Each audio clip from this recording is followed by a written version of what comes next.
There is no alarm to wake you, no phone, no traffic, no schedule waiting to claim the day. Instead, dawn's soft gray light filters into a rock shelter. The morning air is cool and clean, touched with the scent of earth and wood smoke. Nearby, members of your group begin to stir. Voices murmur. A baby cries for a moment, then rests again. Someone laughs, and the day begins. Outside, birds are calling to each other in the growing light. This is how humans woke up for hundreds of thousands of years. This was morning. It's 40,000 years ago, give or take a few millennia. You're a Homo sapiens living somewhere in what we'd now call Europe or Africa or Asia. Anatomically, you're identical to modern humans. Same brain size, same body structure, same capacity for language and thought and emotion. But your world, your daily reality, is so alien to ours that it's almost impossible to imagine. So here's the question that keeps archaeologists and anthropologists endlessly fascinated. What did you actually do all day? See, we have this image burned into our minds from countless movies and documentaries. Cavemen, brutish and hairy, constantly running from saber-toothed tigers, spending every waking moment desperately searching for food, always on the edge of starvation, living nasty, brutish, and short lives of pure survival. That's the picture, right? Prehistoric life is one long nightmare of hardship and terror. Except, it's almost completely wrong. The archaeological evidence tells a radically different story. Early humans weren't just surviving, they were living. They had rich social lives, leisure time, art, music, spirituality, humor. They told stories around fires. They decorated their bodies. They carved intricate figurines and painted breathtaking images on cave walls. They cared for their elderly and disabled. They buried their dead with ceremony and grave goods. They had culture, complex and sophisticated culture that we're only beginning to understand. But we're getting ahead of ourselves. Before we can talk about cave paintings and ritual burials, we need to understand the basics. What did a typical day actually look like? How did our ancestors spend their time when there were no jobs to commute to, no bills to pay, no grocery stores to visit, when survival meant something entirely different than it does today? The truth is going to surprise you. Early humans probably worked less than you do. Study of modern hunter-gatherer societies, which offer our best window into prehistoric lifestyles, show that people typically spent only 4 to 6 hours a day on what we'd call subsistence activities. Gathering food, hunting, preparing meals, maintaining tools and shelters. That's it. The rest of the time was leisure, socializing, playing, creating art, telling stories, just hanging out. This flies in the face of everything we've been told about progress. We imagine our ancestors as desperately poor in time and resources, while we're rich and comfortable. But in terms of free time, the opposite might be true. A prehistoric human probably had more leisure hours in a week than most modern people get in a month. If you're watching this to fall asleep, that's exactly why I make these videos. Maybe subscribe and let me know, where are you right now and what time is it? I always check the comments and it's fascinating. Someone in Tokyo at sunrise, someone in London at lunch, someone in California at midnight, all drifting off to the same stories about our shared human past. The more we study prehistoric life, the more complex and nuanced the picture becomes. Yes, there were dangers. Injuries were common and often serious. Infant mortality was high. Infections that we'd treat with antibiotics could be deadly. Life expectancy was lower than today, though not as low as you might think. If you survived childhood, you had a decent chance of living into your 50s or 60s. Some individuals made it much longer. But here's what really matters. Within those years, people lived full lives. They laughed, loved, mourned, created, struggled, celebrated. They weren't just biological machines optimized for survival. They were human in every sense. We understand that word. They have the same fundamental needs we do. Food and shelter, yes, but also connection, meaning, beauty, play. So let's walk through a day together. Not a dramatic day with a mammoth hunt or a confrontation with a rival group, though those happen too. Just a regular day. An ordinary day 40,000 years ago, when an early human woke up to the dawn and lived their life in ways that were both utterly foreign and strangely familiar to how we live ours. Because understanding how our ancestors actually spent their time doesn't just teach us about the past. It raises uncomfortable questions about the present, about how we live now, about what we've gained with civilization and what we might have lost, about whether progress always means what we think it means. Let's start at the beginning, with that moment when gray light filters into the rock shelter and another prehistoric day begins. You're not waking up to an alarm. There are no alarms. There's no concept of being late, no schedule to keep, no boss waiting. Instead, consciousness returns slowly, naturally, pulled back by the gradual lightening of the sky and the stirring of bodies around you. The first thing you notice is the cold. Not the bone-deep, life-threatening cold of deep winter, but that crisp morning chill that makes you reluctant to leave the warmth of your sleeping spot. You're lying on a bed of dried grasses and animal skins, pressed close to other members of your band. Not for intimacy necessarily, just survival. Body heat is a resource too valuable to waste. The second thing you notice is the smell. Wood smoke. Always wood smoke, but faint now. The fire that burned bright last night has died down to embers. Mixed with that is the scent of unwashed bodies. Not unpleasant exactly, just human. The smell of rendered animal fat from yesterday's meal. The earthy mineral smell of the rock shelter itself. If you're near the coast, maybe salt air. If you're inland during spring, the green smell of new growth. Someone is already awake. There's always someone awake. Sleep in the Paleolithic wasn't like modern sleep. We have evidence both from studying modern hunter-gatherers and from sleep research that humans probably practiced what scientists call biphasic or polyphasic sleep. You'd sleep for a few hours after dark, then wake for a period in the middle of the night. This wasn't insomnia. This was normal. During that wakeful period, people would talk quietly, tend the fire, check on children, maybe make love, maybe just lie there, thinking whatever thoughts people think when the world is silent and dark. This meant that at any given moment during the night, someone was usually awake. Someone was listening for the sounds that didn't belong. The footfall of a predator, the crack of a branch, the distant howl that meant danger was moving through the territory. Safety wasn't something you could take for granted. It was something you maintained hour by hour through vigilance and cooperation. The person who's awake now is feeding the fire. You can hear the soft sounds of movement, see the sudden brightening as flames catch on new fuel. Fire management was maybe the most important skill your people possessed. Let it die completely and you'd have to restart it, either by carrying embers from another group's fire, possibly miles away, or by using friction methods that were exhausting and time-consuming. Better to keep it going. Better to make sure someone always took responsibility for feeding it through the night. Who did that job varied. Sometimes the elderly, who slept lighter anyway and had already proven their worth to the group in 1,000 other ways. Sometimes young adults, particularly those without small children, who needed their parents' full attention. Sometimes it rotated, an informal understanding that everyone contributed to the survival of the whole. As the fire builds, more people begin to stir. Children first. Usually kids wake up ready to move, ready to play, just like they do now. You hear a small voice, the rustling of bodies, a mother's soft murmur, telling a child to stay close, stay warm, wait for the sun. But children are terrible at waiting. Within minutes, a few of the older ones are up, stretching, moving toward the fire, their breath visible in the cold air.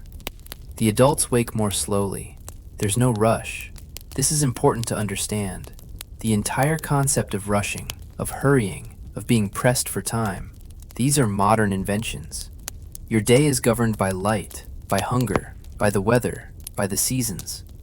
The sun is just beginning to paint the eastern sky in shades of gray and pink. There are hours before you need to be doing anything in particular. Right now, the The most important thing is transitioning from sleep to wakefulness in a way that doesn't waste the precious calories you'll need for whatever the day brings. So people stretch slowly, methodically, working out the stiffness that comes from sleeping on the ground. They yawn, scratch, attend to basic bodily functions. If you're in a rock shelter or cave, there's probably a designated area for waste, far enough away to avoid contamination, but close enough to be safe. If you're in a temporary camp, people simply walk a short distance into the surrounding vegetation. Someone, probably one of the more experienced members of the group, steps outside the immediate sleeping area to check the surroundings. Not paranoid exactly, but careful. What changed during the night? But careful. What changed during the night? Are there tracks near the camp that weren't there yesterday? What's the weather doing? Is that cloud formation in the west promising rain, or just passing through? Is the wind shifting, bringing different scents, different information about what's happening in the wider world? This morning assessment is crucial. Paleolithic humans were readers of signs in ways we can barely imagine. They could tell from the behavior of birds whether a predator was nearby. They could read weather patterns days in advance by watching clouds, feeling humidity, noticing how different plants responded to atmospheric changes. They could identify individual animals by their tracks and tell you how long ago they passed, whether they were healthy or injured, alone or part of a herd. All this information gets processed and, importantly, shared. As more people wake and gather around the growing fire, there's conversation. Quiet at first, then building as the group consciousness comes online. Dreams might be discussed. The Paleolithic mind probably didn't draw hard boundaries between dreaming and waking reality. A vivid dream might be interpreted as a message, a warning, a visit from ancestors, worth talking about, worth considering. Plans begin to form, but loosely. The group needs food, but that's always true. The question is, what kind of food and where to find it? Someone might have noticed yesterday that certain berry bushes were nearly ripe.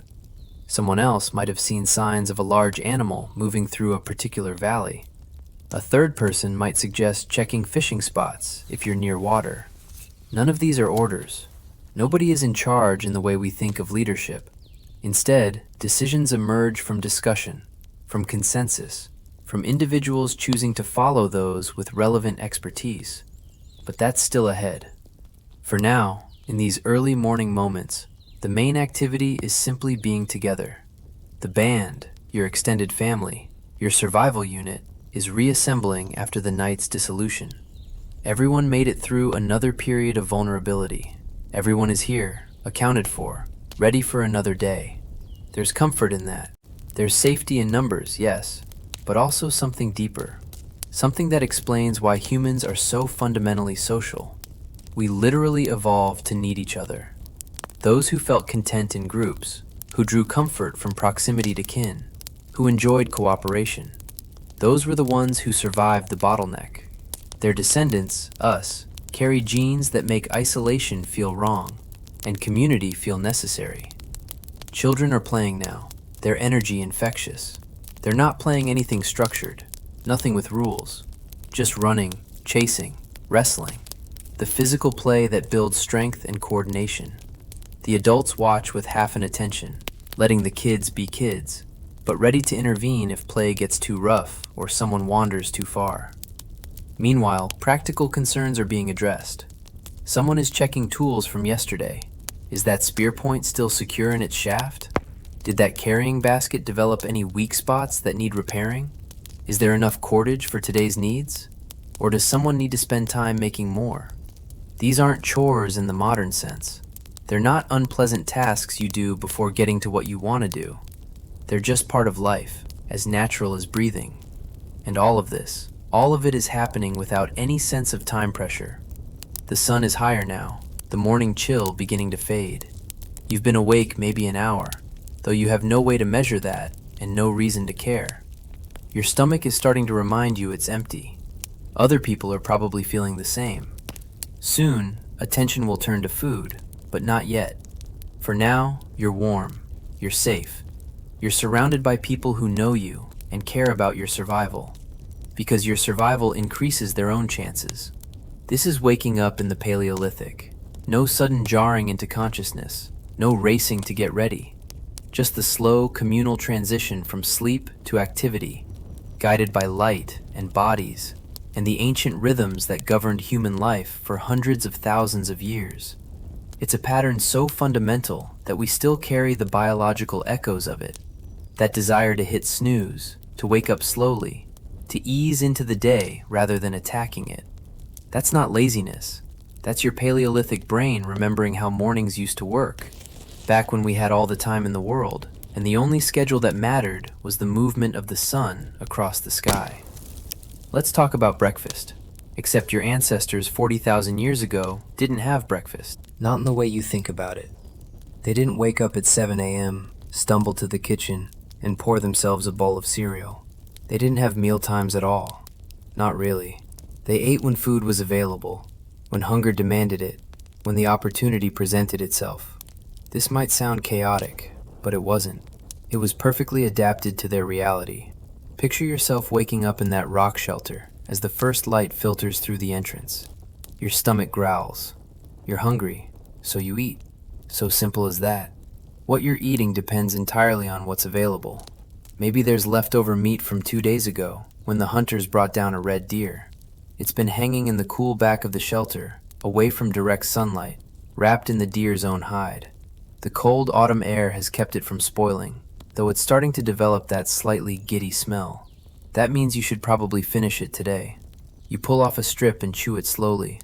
It's tough, requires real jaw work, but it's protein and fat and exactly what your body needs after a night of sleep. Your teeth are strong, your jaw muscles powerful. Dental analysis of Paleolithic skulls shows remarkable wear patterns, evidence of lifetime spent processing tough foods. But here's what's fascinating. Those same teeth show something else.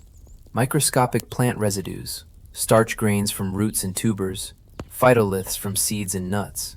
Your ancestors weren't just eating meat, they were eating everything. Beside the meat, there's a wooden bowl. Really, just a section of bark folded and sealed with pine resin, filled with hazelnuts gathered 3 days ago. You crack a few between your back mirrors. The technique passed down through generations. Children watch adults do this from infancy, learning the exact angle and pressure needed to crack the shell without crushing the meat inside. Next to the nuts, there's a leather pouch containing dried berries. Blackberries gathered during the late summer abundance and dried in the sun. They're wrinkled now, concentrated sweetness, and you eat a handful.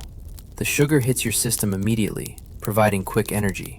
But the real treasure is the basket of roots near the fire.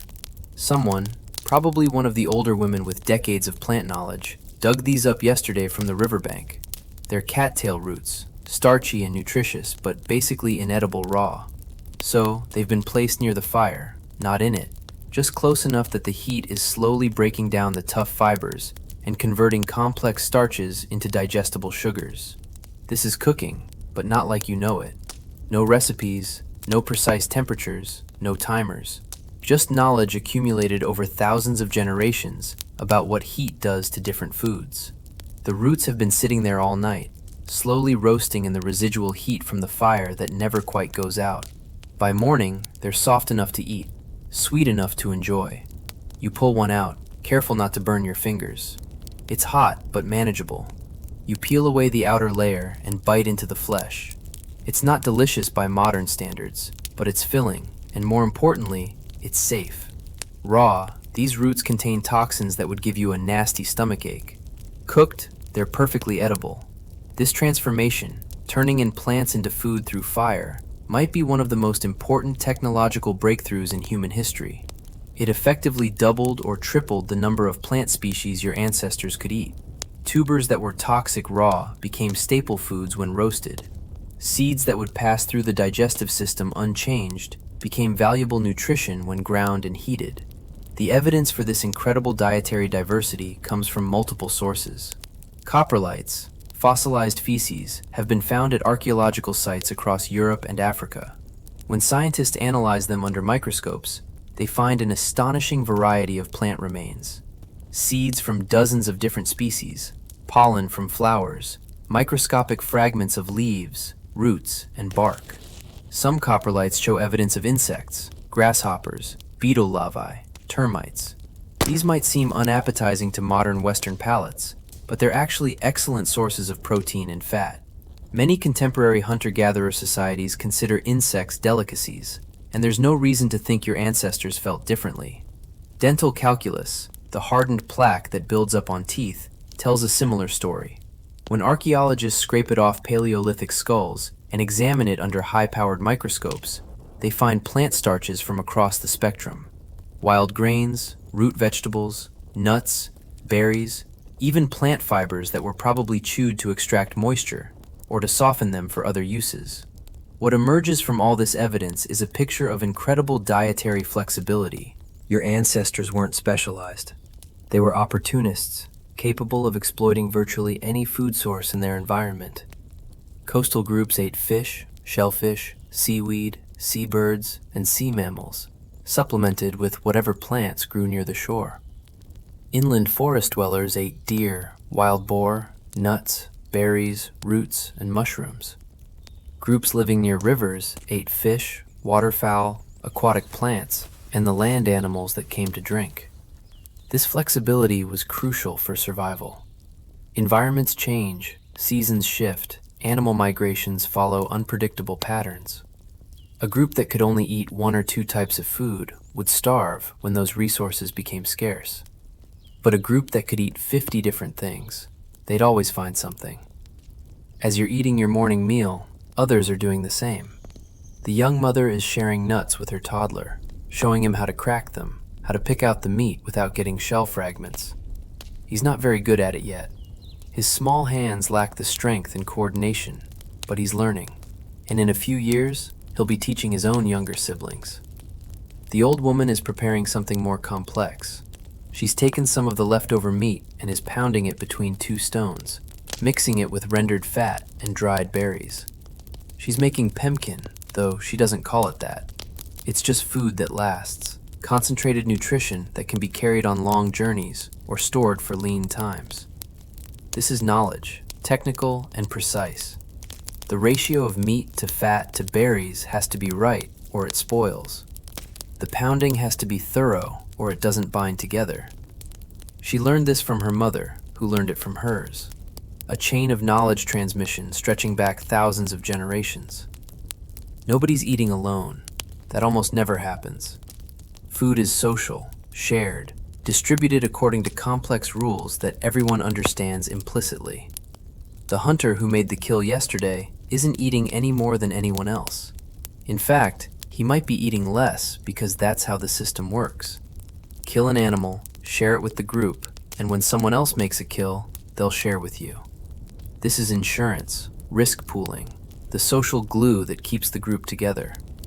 Children run back and forth, stealing bites from different adults, getting swatted away playfully, or having food pressed into their hands. Nobody's stingy with children. There's always enough to go around. Or if there isn't, the adults eat less to make sure the young ones get fed. The meal isn't formal or ceremonial. People eat standing up, sitting down, walking around, checking tools, talking, laughing, but it serves crucial social functions anyway.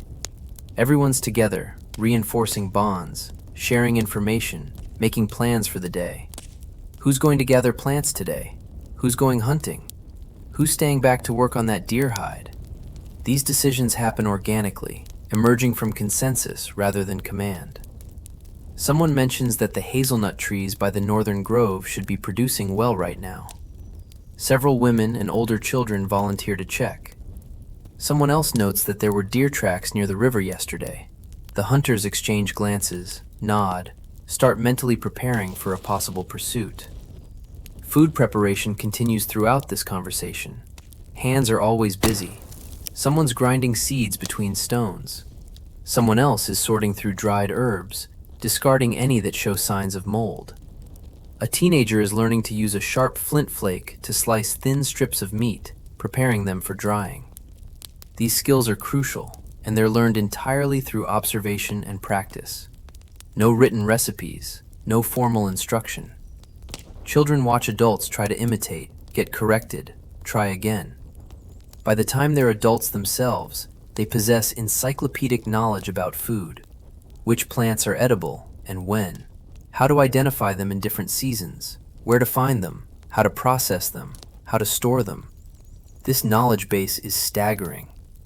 Ethnographic studies of modern hunter-gatherers show that they typically know detailed information about 200 to 300 plant species.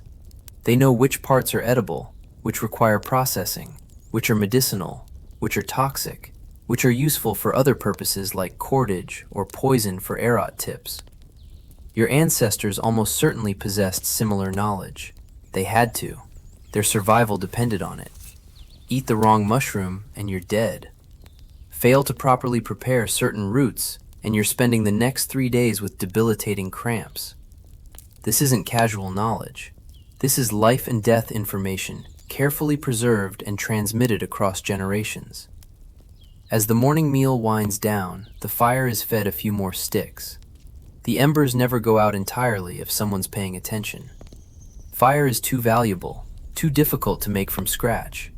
Better to keep it alive, feeding it regularly, protecting it from rain and wind. Someone's always responsible for fire tending, usually rotating through different individuals. The meal wasn't elaborate, but it was adequate. Everyone's eaten something. Bellies are reasonably full. Energy levels are sufficient for whatever the day will bring. And that's really all that matters. Your ancestors weren't gourmets, but they understood nutrition in a deep, intuitive way. They knew that variety mattered, that different foods provided different benefits, that balance across days and weeks was more important than perfection at every meal. They were eating to live, but they were also living to eat. Food was pleasure, even when it was simple. The satisfaction of cracking a nut perfectly, the sweetness of ripe berries, the rich fattiness of bone marrow roasted over fire. These weren't just calories, they were experiences, shared moments, connections to the landscape and to each other. And now, with morning fully arrived and stomachs filled, it's time to get to work. The day's real activities are about to begin. Here's what nobody tells you about prehistoric life. The hunt gets all the glory. The dramatic confrontations with mammoths, the coordinated takedowns of deer, the dangerous face-offs with predators. That's what captures our imagination, what ends up in museums and documentaries. But here's the truth that would have been obvious to anyone actually living 40,000 years ago. Hunting was the exception. Gathering was the rule. On any given day, somewhere between 60 and 80% of your calories came from plants. Roots, tubers, nuts, seeds, berries, leaves, flowers. The percentage varied by season and location. Groups living near coastlines might have gotten more protein from shellfish. Communities in northern regions might have relied more heavily on meat during long winters. But for most human populations, most of the time, plants were what kept you alive. This wasn't because our ancestors were particularly fond of vegetables. It was simple evolutionary math. A successful hunt might provide enough meat to feed your band for several days, but hunts failed more often than they succeeded. Animals are fast, unpredictable, and dangerous. They require hours of tracking, careful coordination, and considerable luck. Plants, meanwhile, stay put. They're exactly where you left them last season, growing in predictable patterns that anyone with enough knowledge could learn to read. So while the hunters were out there hoping for glory, the majority of your band was engaged in the real work of survival, walking the landscape with practiced eyes, reading signs invisible to the untrained, collecting the foods that would actually end up in tonight's meal. Now, here's where we need to be careful about assumptions. For decades, anthropologists told a neat story about prehistoric gender roles. Men hunted, women gathered. It was presented as natural, inevitable, maybe even biologically determined. But the evidence tells a more complicated story. Yes, in many prehistoric societies, women and older children did most of the gathering, while men specialized in hunting. But not all societies, not even most necessarily. Archaeological evidence from various sites shows women buried with hunting weapons. Isotope analysis of ancient bones reveals some women ate diets as meat-heavy as any male hunter. Some groups practiced communal hunting, where everyone participated. Others had specialized gatherers of both sexes who spent their entire lives perfecting knowledge of plants. The truth is probably this: prehistoric societies were pragmatic. They organized labor in ways that made sense for their specific circumstances. In some groups, women who are pregnant or nursing might have focused more on gathering because it was compatible with carrying infants. In others, post-reproductive women might have become the most valuable members of the community precisely because they could hunt without the constraints of childbearing. The key point is this: don't imagine gathering as something less important or prestigious than hunting. It was specialist knowledge. It required years of training, and it kept everyone alive. So, picture yourself on that gathering expedition. It's mid-morning now. The sun has been up for a few hours, burning off the morning mist. You're heading out with 3 other people. Your mother's sister, who knows the plant locations better than anyone in your band. A younger cousin, maybe 11 years old, who's learning the roots and the knowledge. And your own child, 3 years old, strapped to your back in a sling made from carefully softened deer hide. You're not just wandering randomly. You're following a mental map that's been built up over years of observation. The oak grove, 3 miles north, should have acorns ready for collection right now. The patch of wild onions near the creek will be past their prime, but there's a stand of cattails just beyond it where you can dig up the starchy roots. If you're lucky, you might find a beehive with honey. If you're really lucky, birds' eggs. The walk itself is no casual stroll. You're covering somewhere between 5 and 10 miles today, most of it over terrain that would challenge modern hikers. Rocky hillsides, thick underbrush, streams to ford, slopes to climb. You're doing all of this while carrying a child, plus the tools of your trade. A digging stick, fire-hardened and worn smooth from use. Several baskets woven from plant fibers nested inside each other. A leather bag for small finds. Maybe a stone knife tucked into a belt made from twisted plant fibers. But here's what makes gathering so different from hunting. It's not about adrenaline or drama. It's about attention. You're reading the landscape like a book, noticing details that would be invisible to outsiders. The slight discoloration of soil that indicates wild tubers growing below. The pattern of animal tracks that suggests a fruit tree nearby. The specific angle of sunlight that tells you which side of the hill will have ripe berries. Your aunt stops at what looks like an unremarkable patch of ground, but she sees something you're still learning to recognize. A particular type of grass that always grows near edible roots. She drives her digging stick into the earth, probing carefully. 3 inches down, she strikes something solid. She works the stick around it, loosening the soil, then reaches in with her hands and pulls up a tuber the size of your fist. It's pale, knobbly, completely unappetizing to look at. But you know from experience that when it's roasted in the coals of tonight's fire, it'll be sweet and filling. She hands it to you. You place it carefully in your basket. She digs again, another tuber, and another. This spot is rich. In 10 minutes, you've collected enough tubers to feed everyone tonight, maybe with leftovers for tomorrow. But you're not done. Your aunt knows these plants by heart. More importantly, she knows their stories. The stories are how you remember the knowledge. She tells your young cousin about the time her grandmother got terribly sick from eating a root that looked almost exactly like this one, but had slightly different leaves.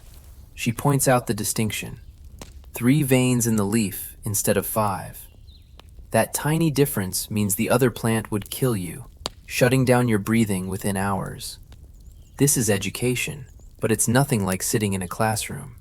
It's survival knowledge passed down through stories, demonstrated with actual plants, reinforced through years of observation.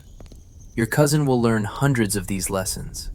By the time she's your age, she'll know perhaps 300 different plant species by sight, by season, by location. She'll know which ones are edible, which ones are medicinal, and which ones will kill. She'll know when to harvest each one, how to prepare it, and what it's useful for. Modern botanists spend years in university learning to identify plants. Your ancestors learned it by necessity, starting in early childhood, because getting it wrong could mean death. The group moves on. You wade through a shallow stream, the cold water shocking against your legs. On the far bank, your aunt spots something that makes her smile. Mushrooms growing in a fallen log. She approaches carefully, examines them from multiple angles, even smells them. Mushrooms are tricky. Some are nutritious and delicious. Others cause violent illness. A few will kill you. She picks 3, leaves the rest. She's certain about these ones, but caution is always wise. Hours pass in this rhythm, walking, observing, collecting. The baby on your back has fallen asleep, lulled by the gentle motion. Your baskets are getting heavier.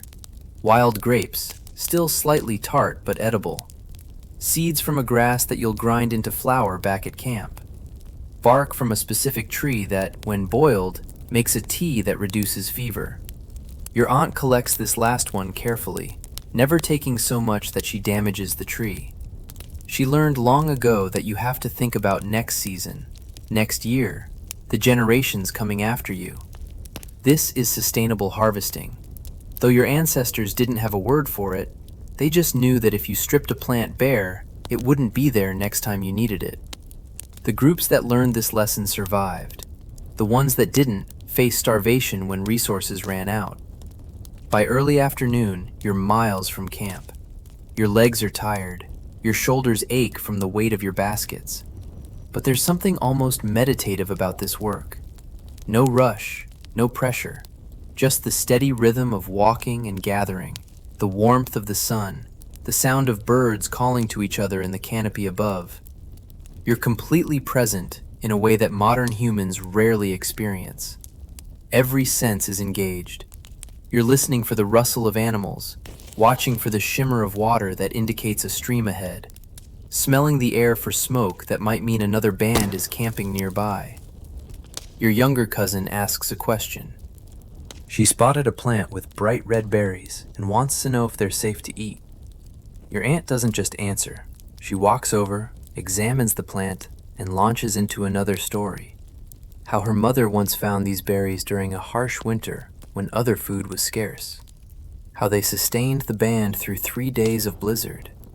How you have to be careful because birds can eat them safely, but humans need to cook them first, otherwise they cause stomach cramps. The knowledge transfer continues. Every plant is a lesson. Every location is a memory. This landscape isn't just territory to your people. It's a library. Every tree, every stone, every stream carries information that's been accumulated over generations. Your ancestors didn't write anything down, but they were far from ignorant. They were repositories of sophisticated ecological knowledge that rivaled anything a modern scientist could compile. Finally, late in the afternoon, the group turns back toward camp. Your baskets are full now, heavy with food that will feed your entire band tonight. You've walked maybe 8 miles total. Your feet hurt, your back aches. The baby has woken up and is fussing, wanting to be fed. But you're satisfied. This is good work, important work, the kind of work that keeps everyone alive. When you get back to camp, there will be no fanfare. Nobody's going to celebrate your return the way they celebrate a successful hunt. But everyone knows the reality. The hunters might come back empty-handed tonight. They often do. But you brought food, reliable, nutritious, life-sustaining food. And tomorrow, you'll go out and do it again. This is the rhythm that sustained humanity for hundreds of thousands of years. Not the dramatic moments, the steady, patient, knowledgeable work of gathering. Your ancestors were reading the landscape in ways we've almost completely forgotten.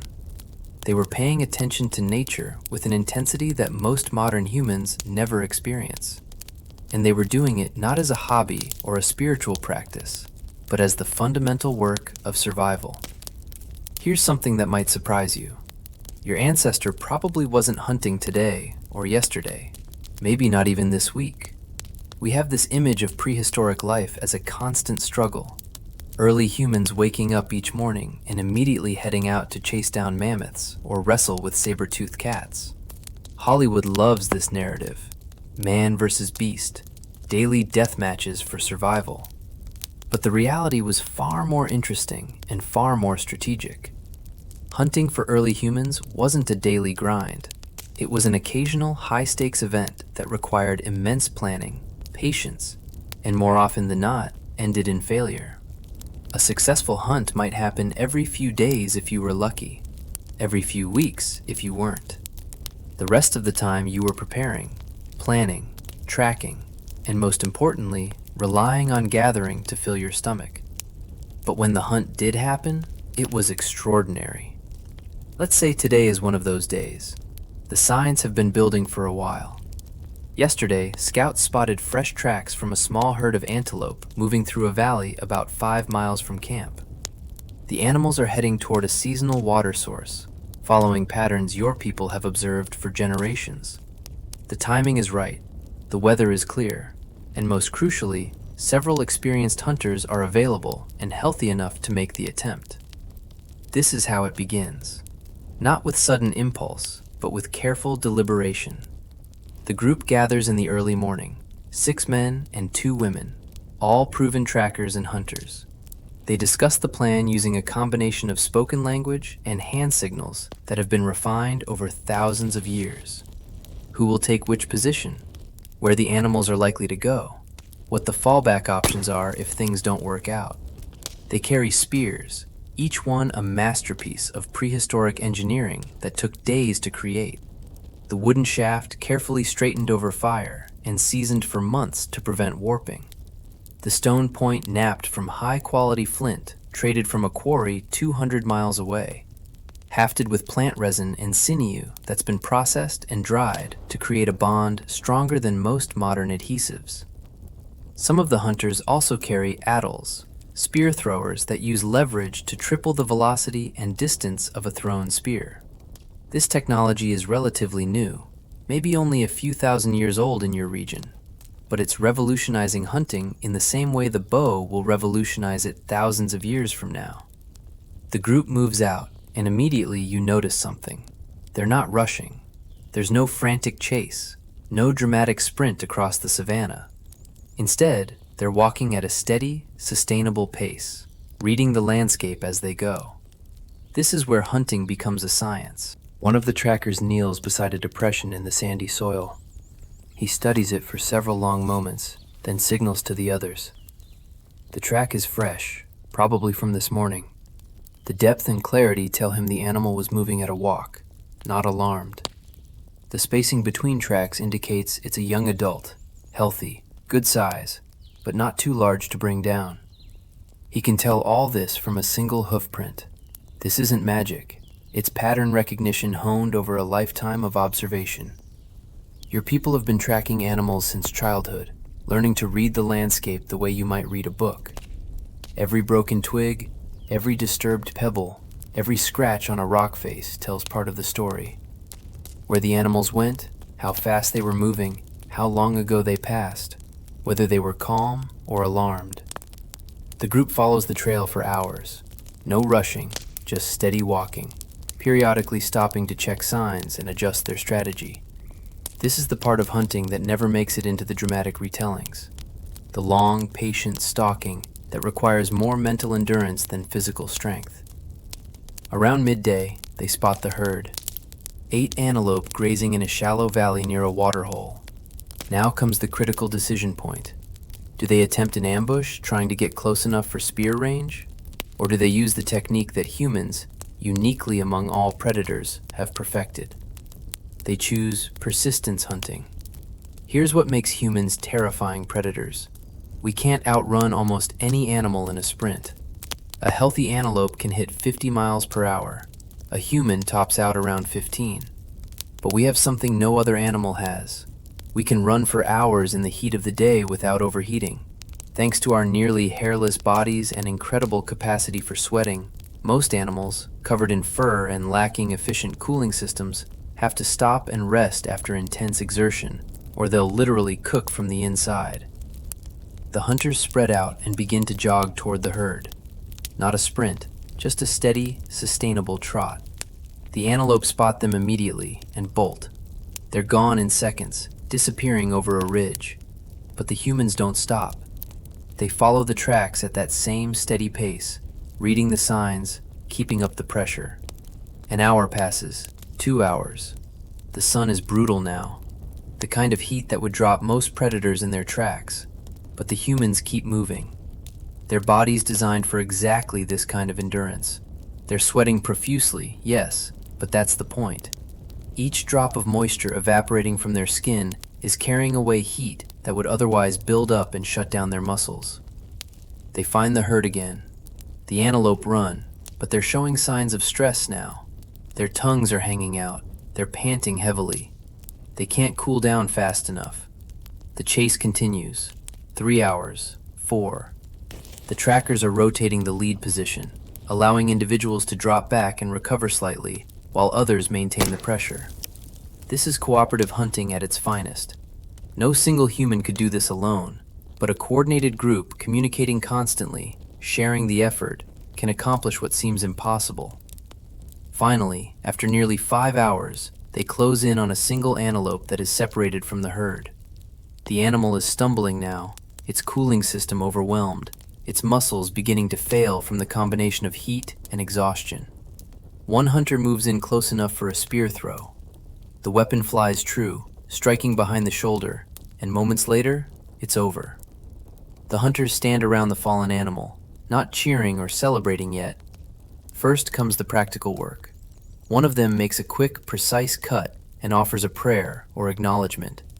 We can't know the exact words or gestures, but evidence from multiple prehistoric sites suggests early humans performed some kind of ritual around successful kills, respect for the animal that gave its life, gratitude to whatever spirits or forces they believed governed the hunt. Then comes the butchering, which is itself a sophisticated technical operation. These hunters know animal anatomy better than most modern surgeons know human anatomy. Every muscle group, every organ, every useful piece. They work quickly and efficiently. The hide comes off in one piece, valuable for clothing and shelter. The choicest cuts of meat are separated for immediate consumption and for carrying back to camp. Organs that spoil quickly are prepared for eating on site. Nothing is wasted.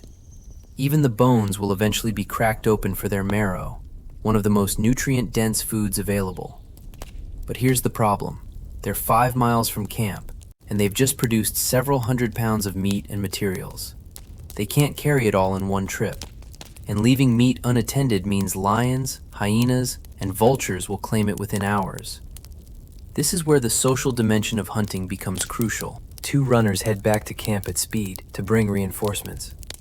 The rest stay with the kill, building a fire to keep scavengers at bay, and beginning the process of smoking some of the meat for preservation. Within a few hours, more people arrive from camp. Elders, children old enough to help carry, nursing mothers who left their infants with relatives. Everyone participates in the harvest. The trip back to camp is a celebration. Successful hunts are rare enough that they're social events. There will be feasting tonight, stories told around the fire, probably dancing and music.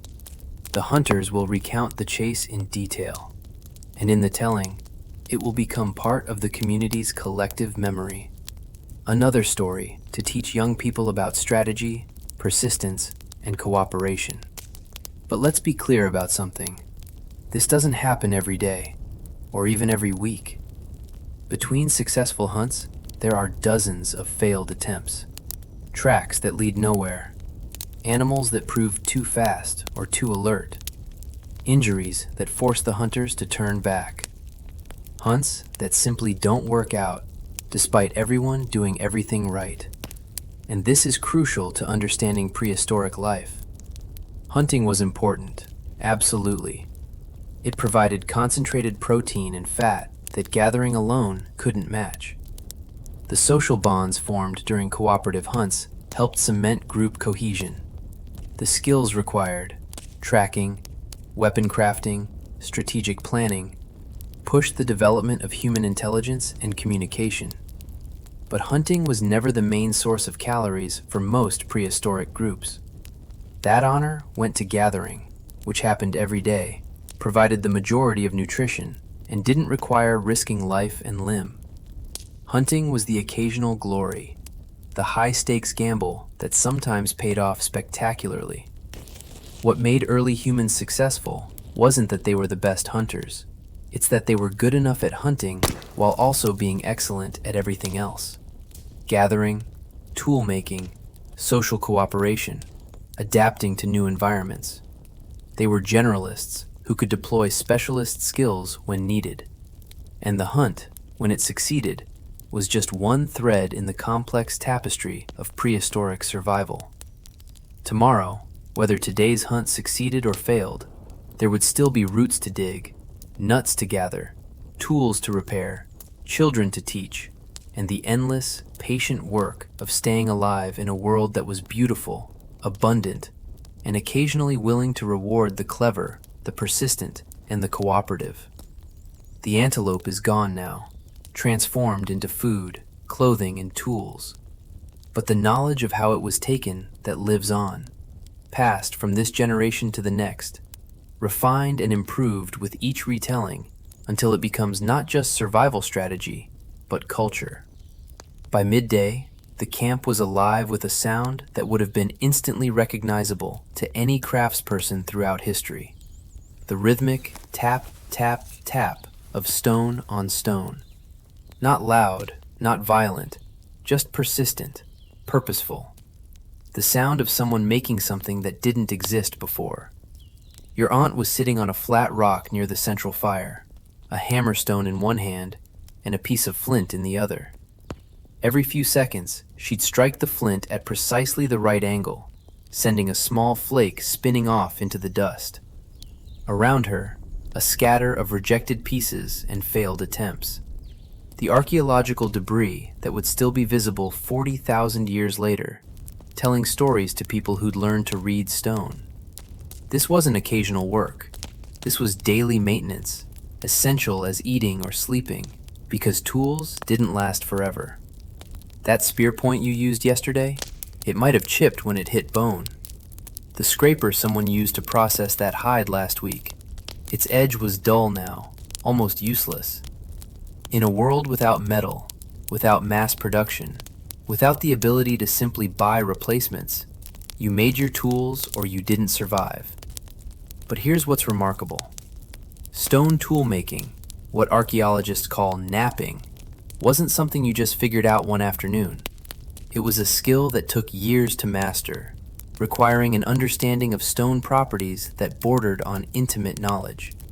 Different rocks fractured in different ways. Flint was predictable. Obsidian was sharp but fragile. CH was reliable but harder to work. You had to know where to find good stone, how to test it, how to recognize quality before you invested hours of work. You'd watch your aunt working, and you'd see expertise that took a lifetime to acquire. She wasn't just hitting rocks together randomly, she was reading the stone, seeing lines of potential fracture invisible to untrained eyes. Each strike was calculated. Too hard, and the piece would shatter. Too soft, and nothing would happen. The angle had to be exact, the point of impact precisely chosen. It was geometry and physics executed entirely through intuition and muscle memory. The process was called the prepared core technique, and it represented centuries of accumulated knowledge. Your aunt had shaped this piece of flint over the past hour, carefully removing flakes to create a core with just the right shape and angle. Now she was ready for the payoff. One perfect strike, and a long, thin blade detached from the core, sharp enough to slice through hide or meat with minimal pressure. She examined it critically, running her thumb along the edge, then nodded. Good enough, but she wasn't done. The blade needed hafting, attachment to a handle that would make it actually useful. This was where craft became art. She had prepared a wooden handle earlier, a piece of hardwood with a slot carved into one end. Now she pulled out a small leather pouch containing pine resin she'd collected and heated until it became sticky, mixed with a bit of charcoal and crushed bone for strength. This would become the prehistoric equivalent of superglue. Watching her work, you'd notice something fascinating. She didn't need to think about most of the steps. Her hands moved automatically through processes she'd performed thousands of times. Heat the resin over the fire, apply it to the handle slot, position the blade precisely, wrap the joint with thin strips of sinew that would shrink and tighten as they dried. The entire process took maybe 10 minutes, but it drew on decades of experience and generations of accumulated knowledge. Near her, your brother was working on a different problem entirely. He had a piece of antler from that deer killed 3 days ago, and he was slowly, patiently carving it into a spear point. This was different from stonework. Antler was organic, flexible, capable of taking impacts that would shatter stone. But it was also harder to shape, requiring different tools and different techniques. He was using a stone burin, a chisel-like tool to scrape and carve the antler. The work was tedious, producing a constant, soft scraping sound that formed a counterpoint to your aunt's rhythmic napping. Thin curls of antler fell away with each stroke, accumulating in a small pile at his feet. Every so often, he'd stop and test the point against his thumb, checking for sharpness and balance. This point would be different from the stone-tipped spears most hunters used. Lighter, more flexible, it could be thrown farther and was less likely to break on impact. But it took hours to make. An antler was only available when someone successfully hunted deer or similar animals. Stone was everywhere. Antler was precious, so you used it carefully for special purposes, and you made sure everyone in the group knew who'd made what. Because here's something the archaeological record has only recently revealed. Prehistoric craftspeople took pride in their work. We know this because we find tools that are more beautiful than they needed to be. Stone points shaped with perfect symmetry, even though asymmetrical points would work just as well. Bone needles decorated with tiny carved patterns. Antler spear throwers carved into the shapes of animals. Nobody decorates something purely functional unless they care about aesthetics, unless they want their work to be recognizable, admired. Your brother's spear point would be efficient, yes, but it would also be beautiful, because when you carried it, when you used it to feed your family, you wanted everyone to know who'd made it. Status, reputation, identity, all conveyed through craftsmanship. Across the camp, 3 women were working on an equally essential task: clothing production. One was scraping a deer hide stretched across a wooden frame, using a stone scraper to remove every trace of fattened membrane from the inner surface. The sound was distinctive, a rhythmic that carried across the camp. Her hands moved in steady strokes, overlapping each path slightly to ensure complete coverage. This wasn't quick work. A single hide might require hours of scraping, and even then, you weren't done. The hide had to be treated, either by smoking it over a fire or by rubbing it with a mixture of brain tissue and fat that prevented it from becoming stiff when it dried. The brain tanning process was chemistry without labs, developed through centuries of trial and error.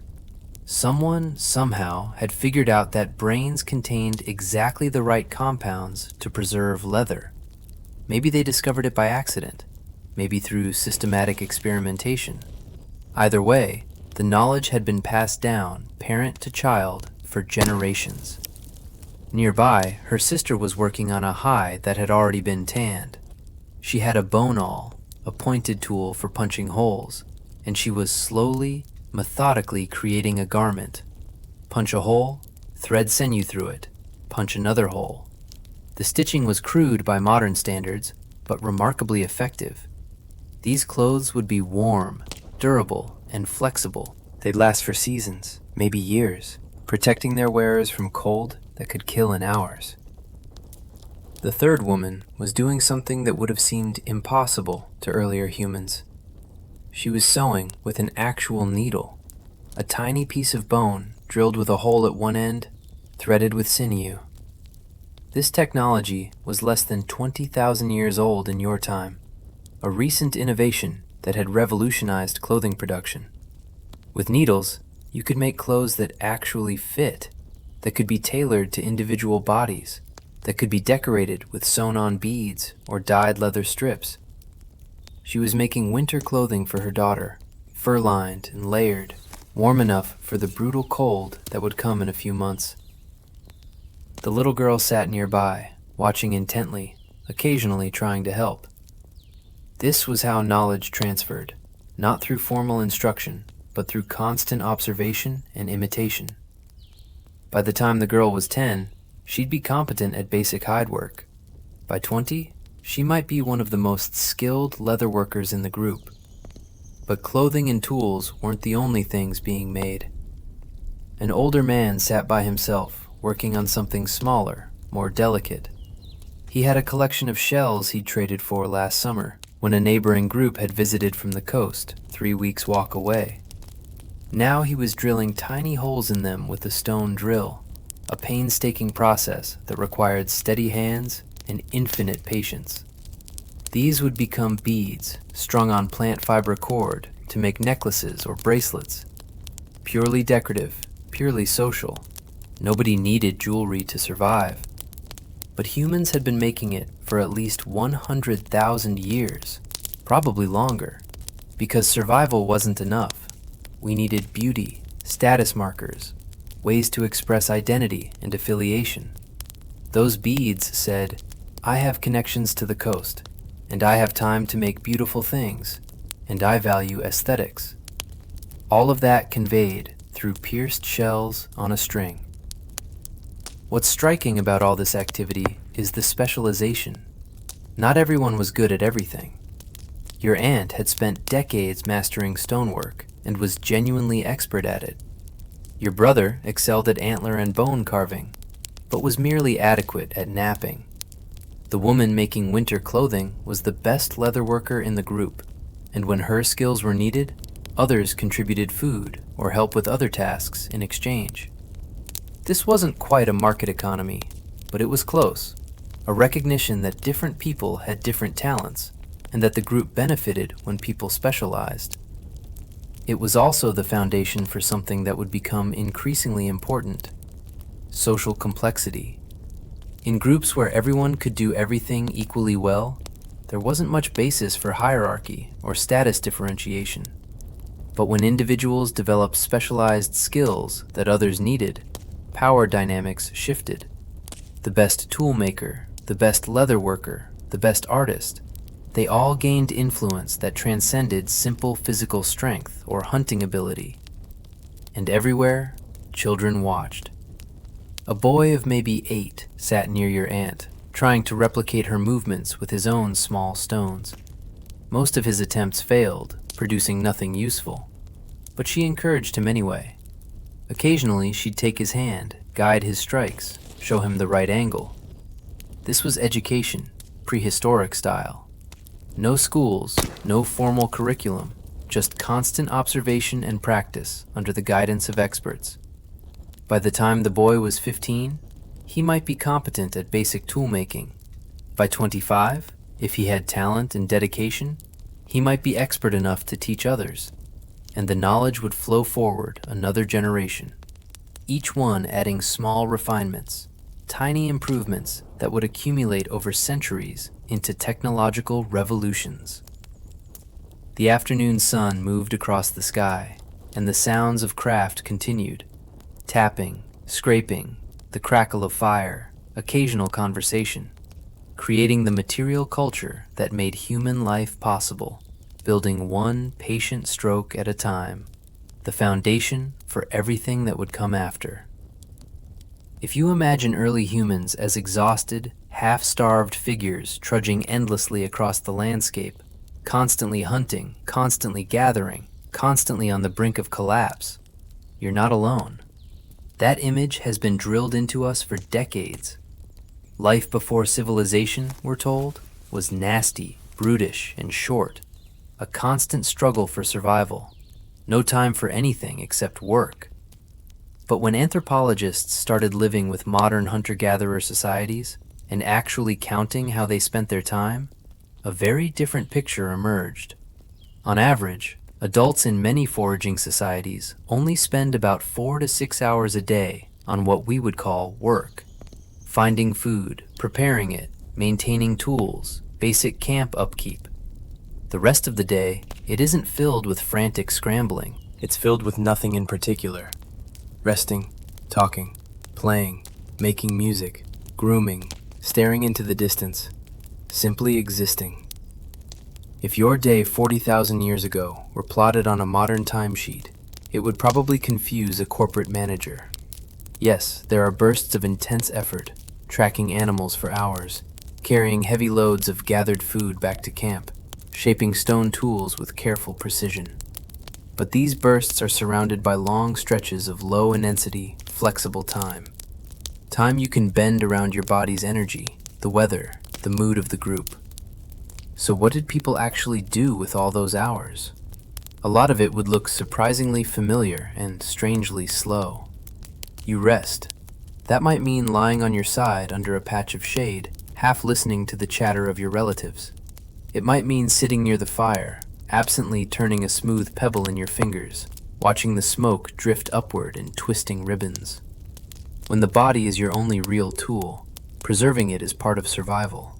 Resting isn't laziness, it's maintenance. You socialize. Conversation in a small band of 20 or 30 people isn't optional background noise. It's the web that holds the group together. Every talk about who saw which herd of animals, who found a new stand of tubers, who argued with whom last night. These aren't just idle gossip. They're information-sharing systems, conflict management strategies, emotional first aid. You play with children. You let them climb over you like a living jungle gym. You show them how to throw little sticks at a target, or how to gently handle a piece of stone without cutting themselves. Their games might look like chaos, but through them, they're rehearsing adulthood, practicing coordination, testing social boundaries, experimenting with risk and trust. For long stretches of the day, there is no urgent agenda, no tight schedule, no alarm clock dragging you from one task to the next. The pace of life is often dictated by the slow cycles of the sun, the seasons, and the movements of animals, not by the minute hand on a dial. And then, somewhere in all that unscheduled time, something else begins to happen. Humans start to invent fun.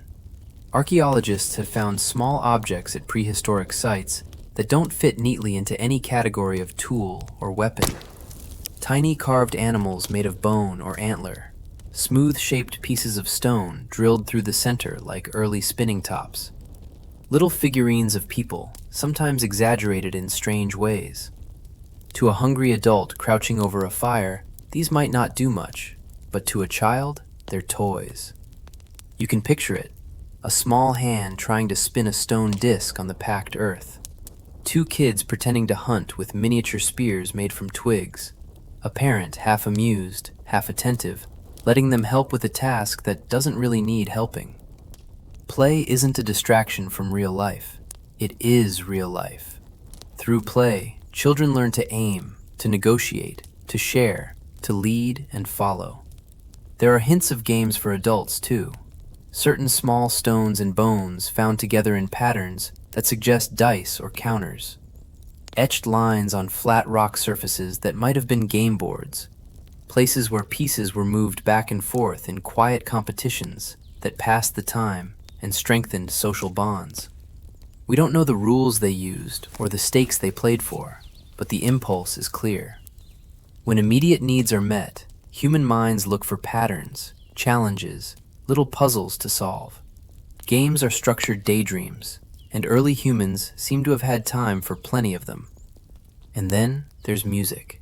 In caves in Europe, Archaeologists have discovered delicate flutes carved from bird bones and mammoth ivory, some of them more than 40,000 years old. They're not crude noisemakers. Some have carefully spaced holes that produce recognizable musical scales.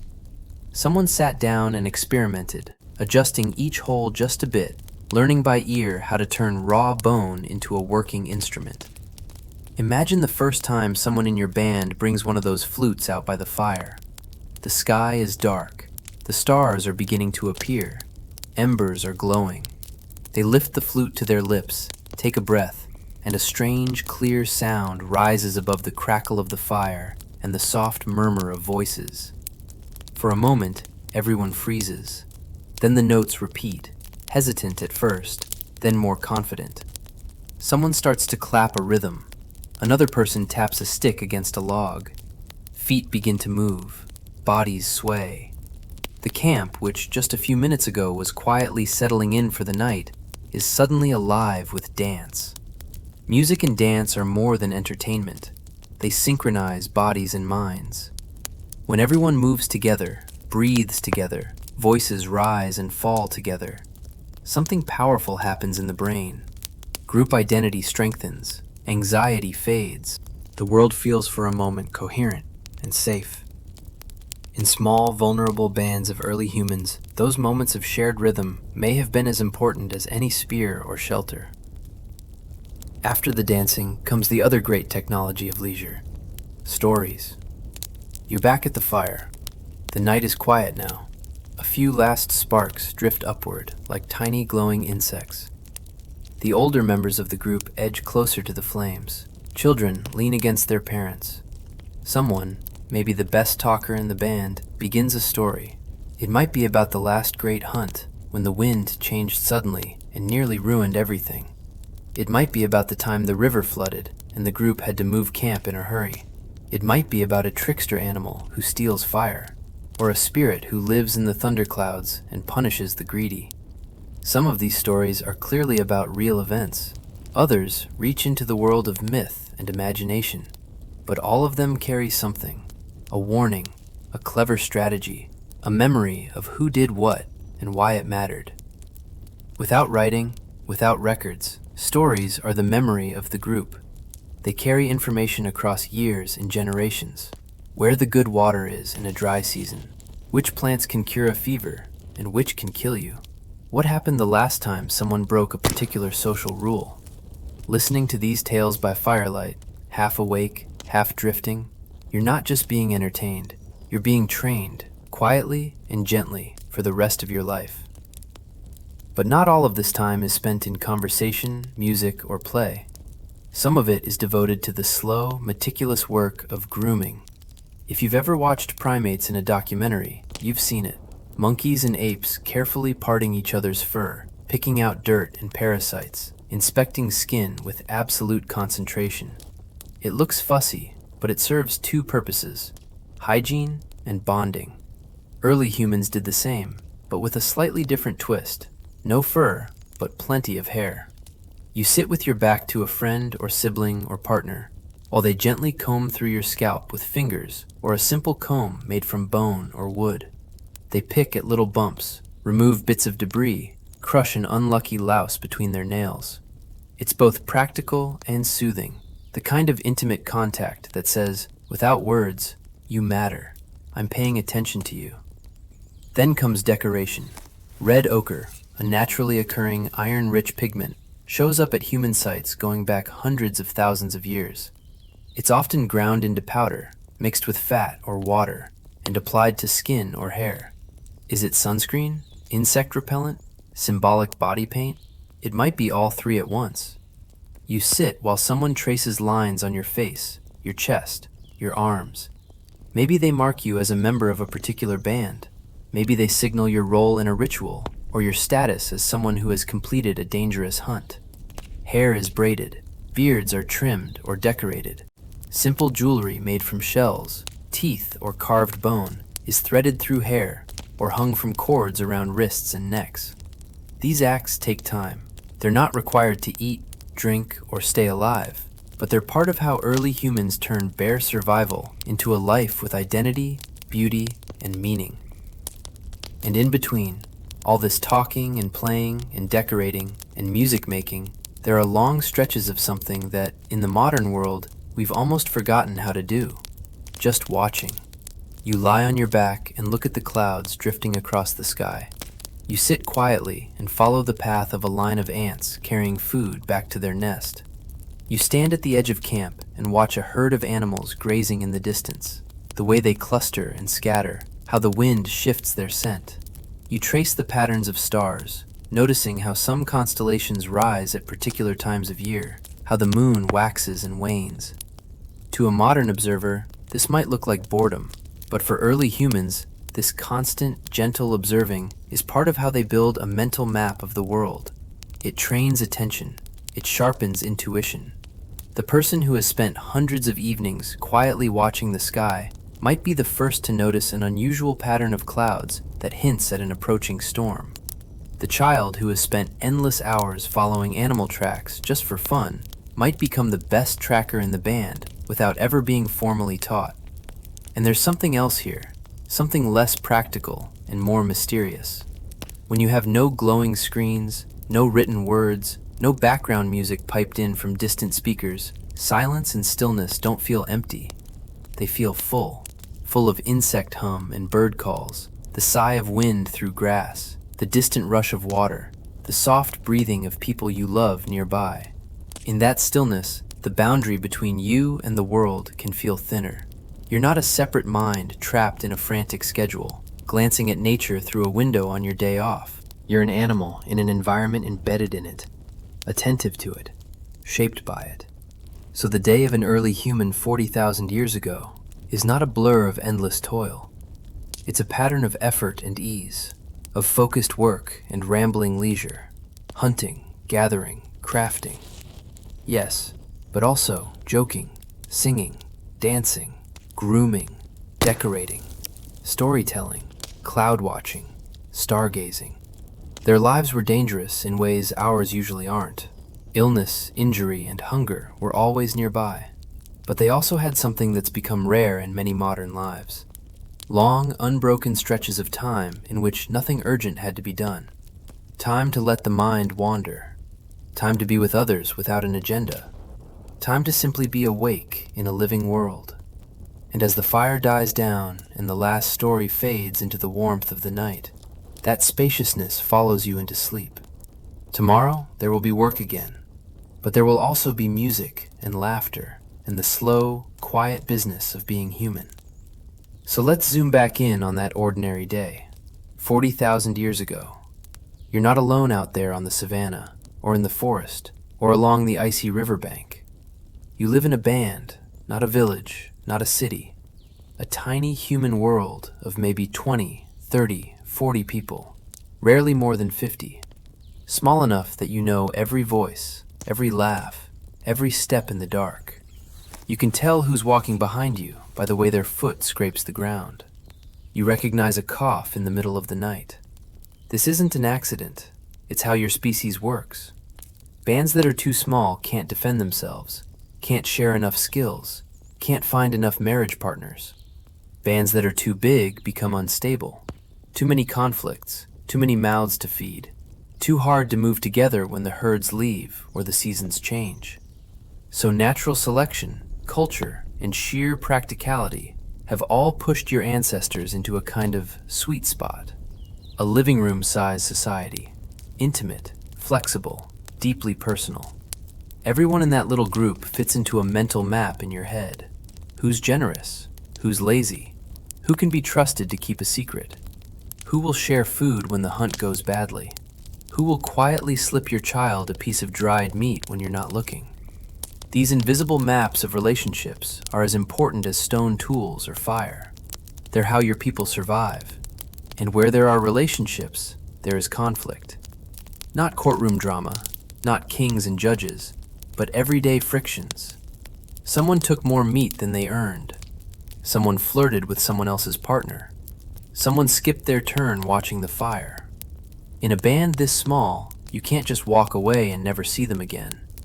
You're going to be sleeping 10 feet from them tonight.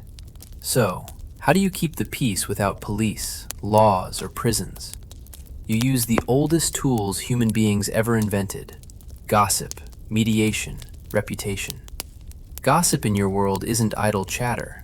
It's law enforcement, news, and social media rolled into one. When two hunters argue over who wounded the antelope first, people notice. The story gets repeated around the fire that night, retold and reshaped. By the time it's made the rounds, everyone knows who was selfish, who was generous, who apologized, who held a grudge. No one writes anything down, but nothing is forgotten. If someone hoards food, that becomes a story. Remember when he hid that marrow bone? The next time there's a shortage, people may be slower to share with him. If someone is brave in a dangerous hunt or kind to a sick elder, that becomes a story too. These stories are your social credit score.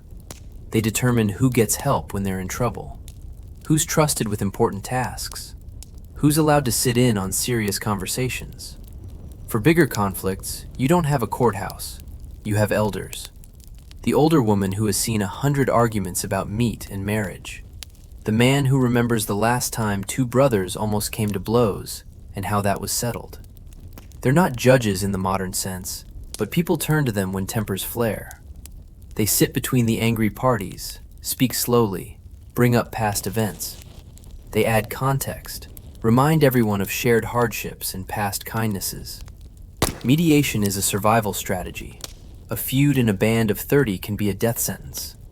Split the group in half, and suddenly each side is too small to defend itself, too weak to move far, too vulnerable to the next bad winter. So the whole social system is quietly biased toward reconciliation. People tease instead of accusing directly.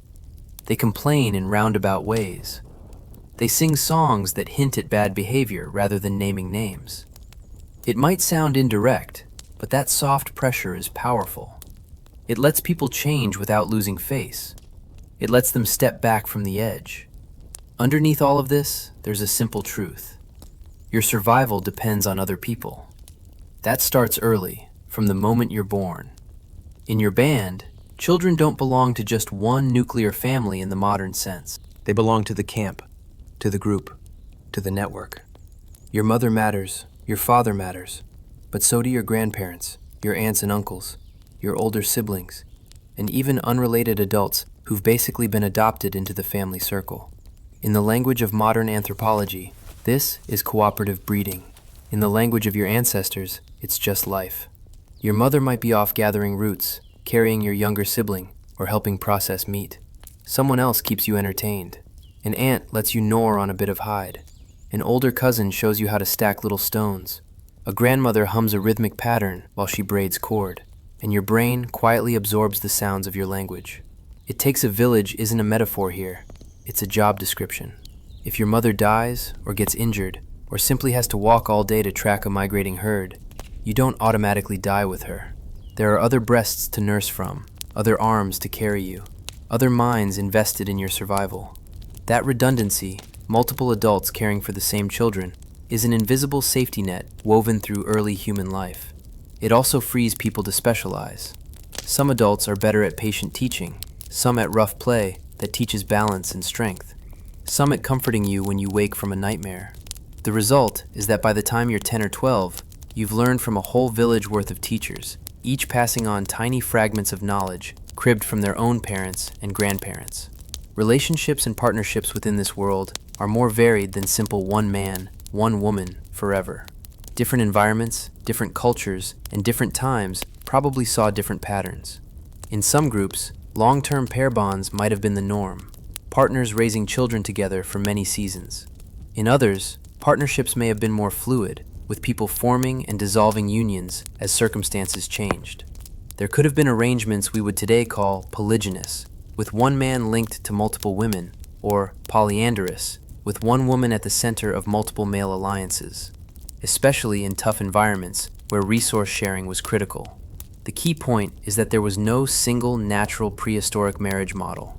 What remained constant was the need to manage jealousy, share resources, and protect children. Formal tabos, joking relationships, and unspoken rules all evolved to make this possible. Who can approach whom? Who owes whom meat or favors? Who can joke about what in public?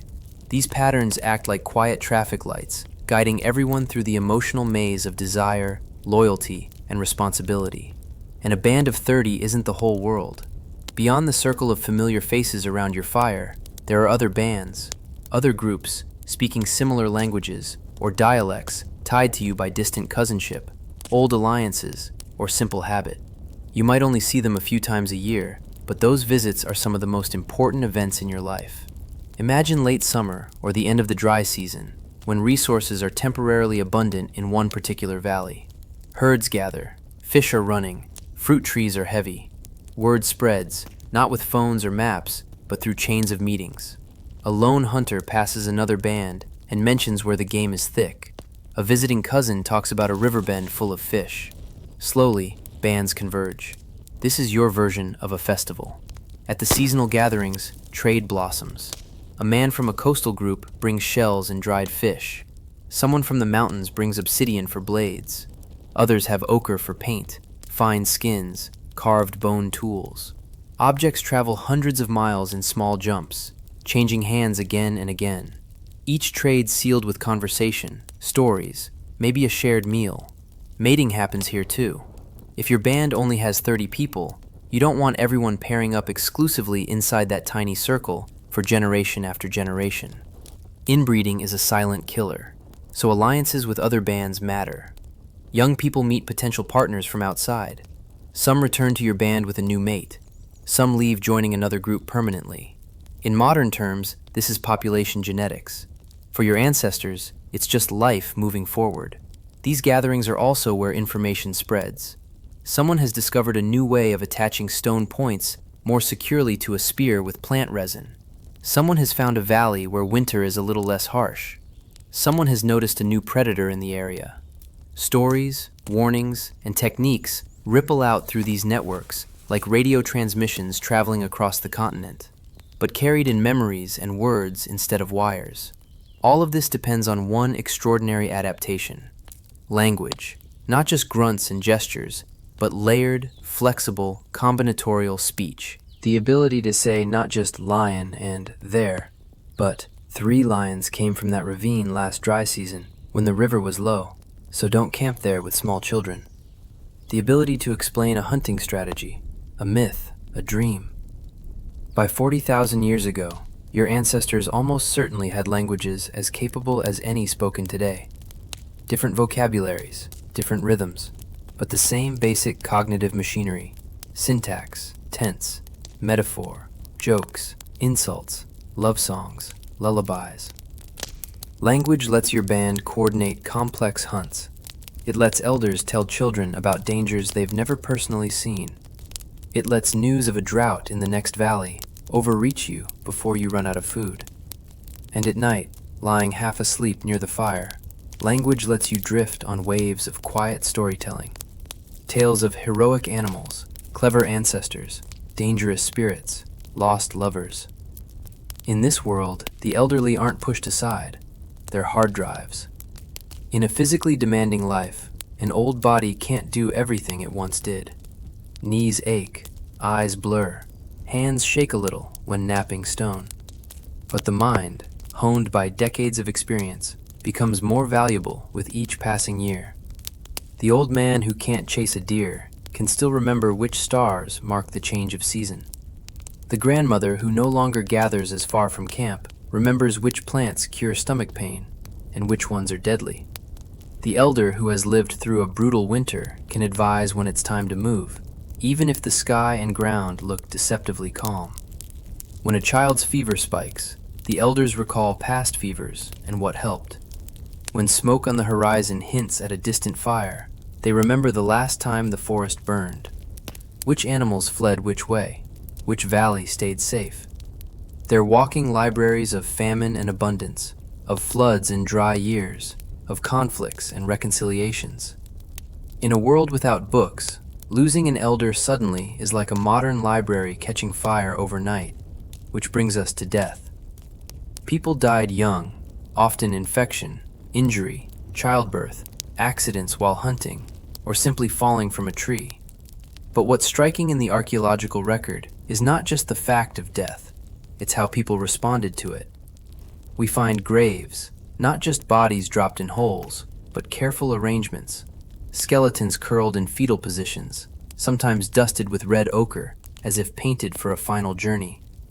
Individuals buried with tools, beads, pieces of meat, animal teeth, ornaments. In some Neanderthal sites, bodies appear to have been laid to rest in pits that were then filled deliberately, perhaps even with flowers. This suggests something more than disposal. It hints at ritual. Maybe your band believes the dead continue on in another place. Maybe they become animals. Maybe they watch over the living.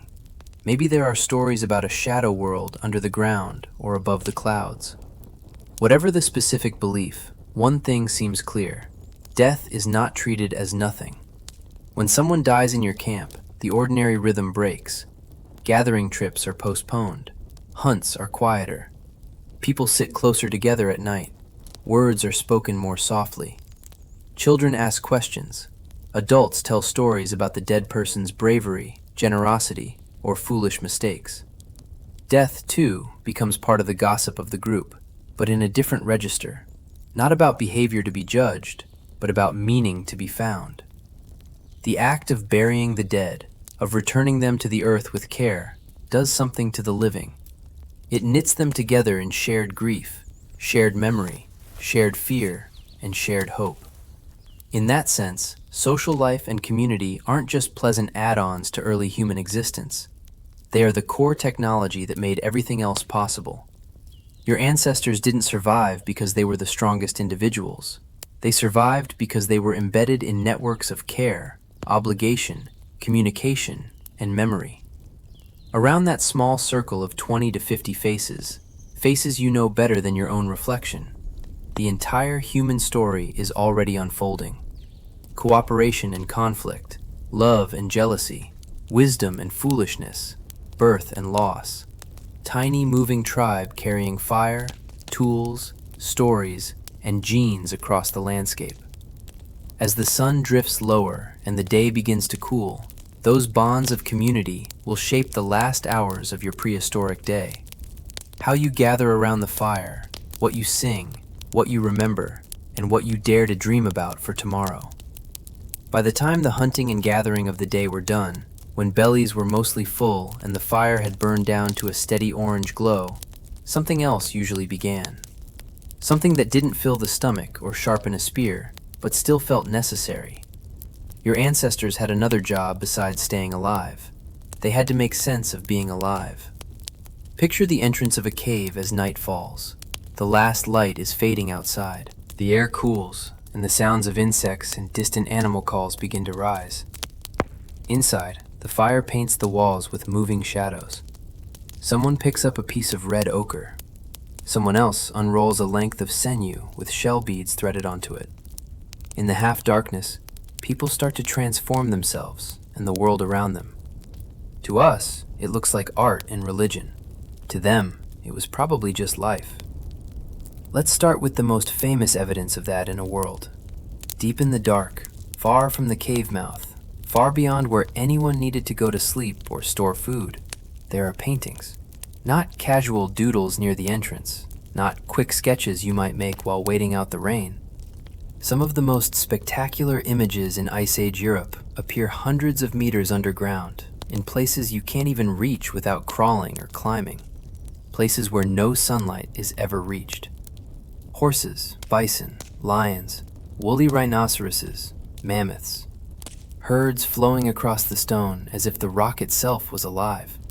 Carefully chosen curves in the cave wall become the bulging shoulder of a bison, the arch of an animal's ribs, the swell of a horse's chest. Some images are shaded and layered, as if the artist wanted them to move in the flickering torchlight. This wasn't interior decoration.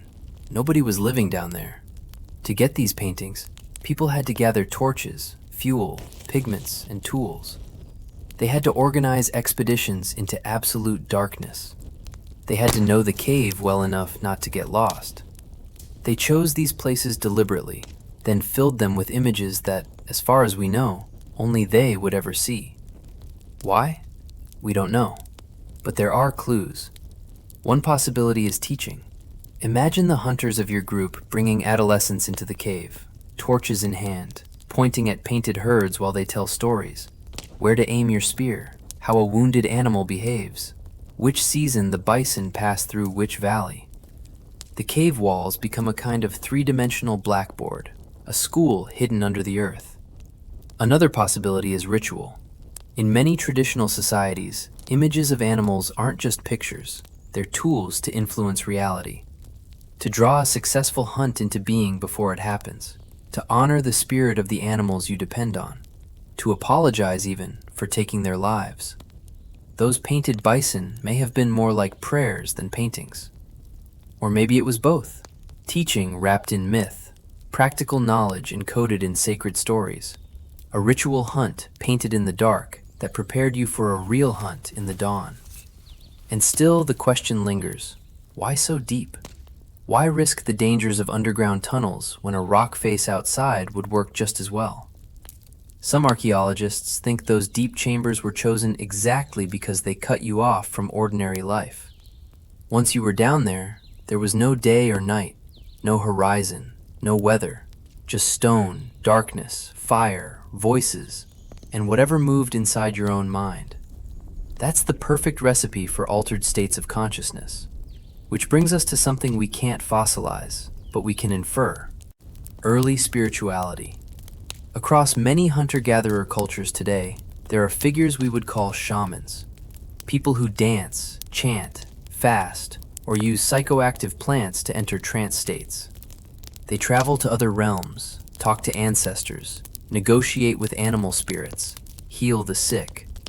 If something like that existed tens of thousands of years ago, and the evidence suggests it might have, it would make perfect sense to bring those ceremonies deep underground, into the belly of the earth itself.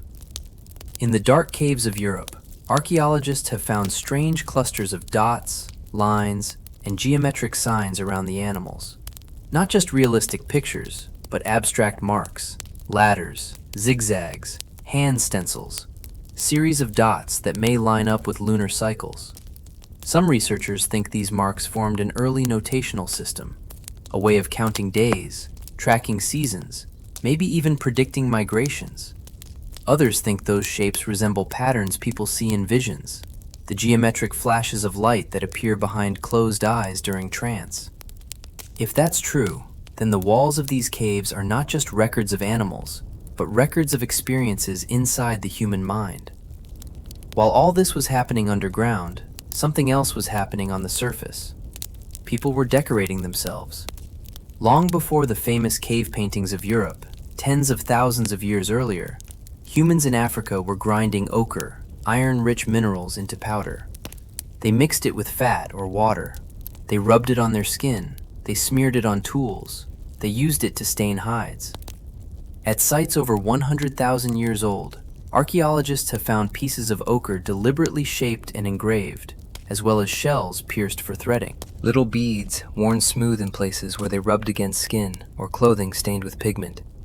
Necklaces, bracelets, maybe anklets that jingled when you walked or danced.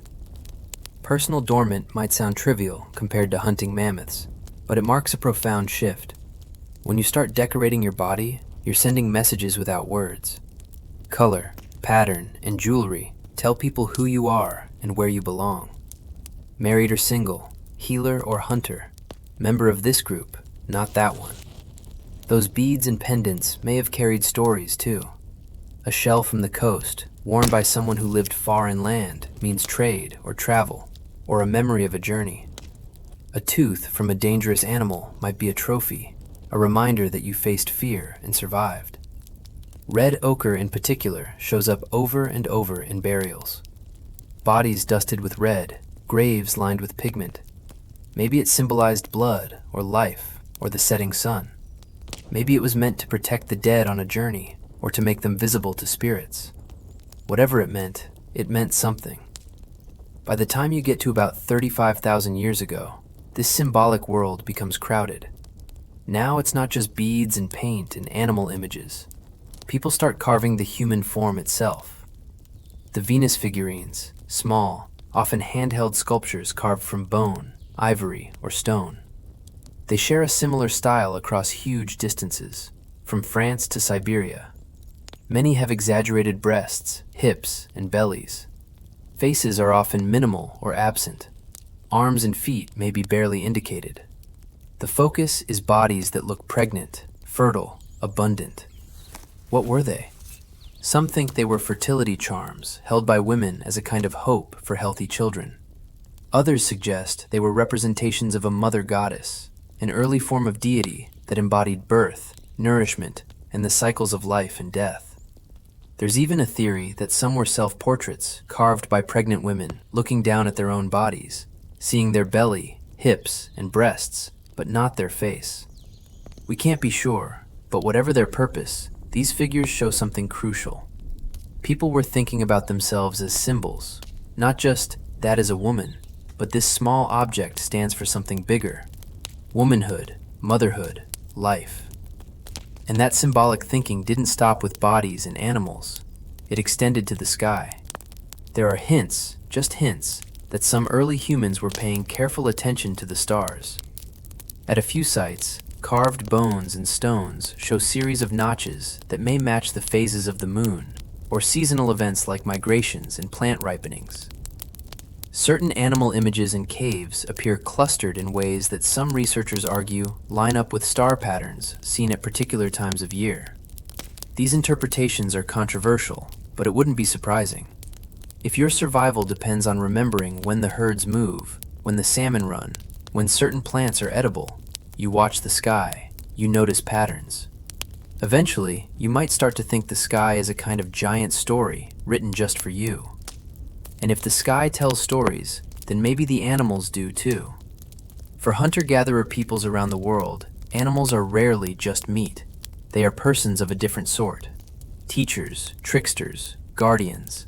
The bear that walks on two legs, the raven who steals the sun, the antelope that gave humans fire. These stories aren't just entertainment, they're moral lessons, ecological knowledge, maps of the landscape woven into memory. Your Paleolithic ancestors almost certainly saw the world this way. When they painted a running horse on a cave wall, they may not have been drawing a horse. They may have been invoking a spirit that moves like a horse, thinks like a horse, sees the world from a horse's height.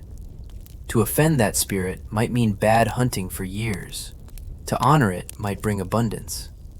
The result is a world where everything is alive with meaning. Rocks, rivers, trees, animals, clouds, stars, all beings, all with stories and intentions. And in that world, special people would emerge, the ones who dream vividly, who notice patterns no one else sees, who can calm a panicked child or soothe someone in pain with words and songs. These might become the shamans, or whatever your ancestors called them. Imagine a night near the fire. The day's work is done. People sit in a loose circle, some mending nets, others half asleep. The shaman, or the storyteller, the singer, the one who goes between, begins. A drum starts. Maybe nothing more than stretched hide over a frame, or a hollow log struck with a stick. The beat begins slow, heart-like, then faster. Voices rise, feet start to tap. The group's breathing unconsciously synchronizes. After a while, you're not just listening to the rhythm, you're inside it. Music is one of the oldest human technologies we know. Bone flutes, made from the wing bones of birds, hollowed-out reindeer antlers that can be played like wind instruments, simple percussion instruments that would leave no trace in the archaeological record, but are almost certainly as old as language itself. In the flickering firelight, rhythm and melody do something extraordinary. They dissolve the boundaries between individuals. When everyone moves in time, sings the same phrase, claps on the same beat, the group becomes a single organism for a while. Fear contracts, time stretches. People enter shared trance states, mild or deep, without needing drugs, just breath and sound and movement.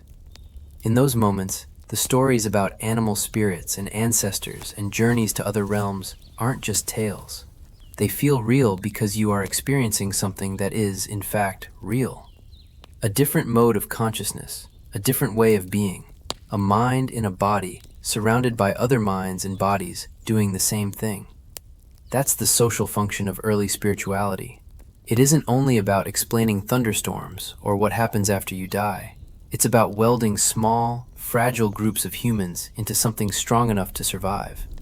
Shared rituals, shared symbols, shared songs. They're the glue that holds the band together when food is scarce and danger is near. And when you put all of this together, the deep cave art, the beads and ochre, the carved figurines, the abstract marks, the music and trance, you get a picture of early humans that's very different from the caricature of brutish cavemen. By day, they tracked animals, napped stone, dug roots, watched the weather. By night, they stepped into a different world, a world where the dead might listen, where the sky might speak, where animals had secret names and mountains remembered. They carried heavy spears and sharp tools, but they also carried invisible things, myths, songs, rules, tabos, dreams. And when the fire finally burned low and the last stories ended, when the ochre-stained hands were wiped clean on hides, when the drums went silent and people stretched out on beds of grass and skins, they fell asleep in a universe they had helped to create. A universe of meaning layered over the raw facts of cold, hunger, and danger. While they slept, the painted herds waited in the dark tunnels underground. The beads rested against sleeping skin. The Venus figurine lay beside someone's head or buried in a pouch with other small treasures. Above them, the stars turned slowly, whether anyone watched or not. By morning, the practical work of survival would begin again. But that inner life, the songs, the symbols, the sense of hidden forces moving through everything that never really stopped. It's still with us. Only now, instead of torchlight on limestone, we use screens in the dark. Instead of ochre on skin, we use digital avatars and fashion brands. Instead of carved ivory figurines, we have icons and logos and characters that mean far more to us than their physical substance. The tools have changed, the wiring underneath has not. As the night deepens in our Paleolithic camp, the last embers glow red. Someone turns over in their sleep. A child murmurs and is soothed. Outside, a distant wolf howls and no one wakes. They've heard it 1,000 times. Tomorrow will bring more walking, more gathering, maybe another hunt. But for now, in the quiet between the crackling coals and the first light of dawn, the inner life of early humans rests, not vanished, just waiting to rise again with the sun and the stories. And as that new day begins, we can follow them into the next part of their routine. By late afternoon, the light is changing. Shadows start to stretch, colors drain out of the landscape, and the temperature drops faster than you'd expect.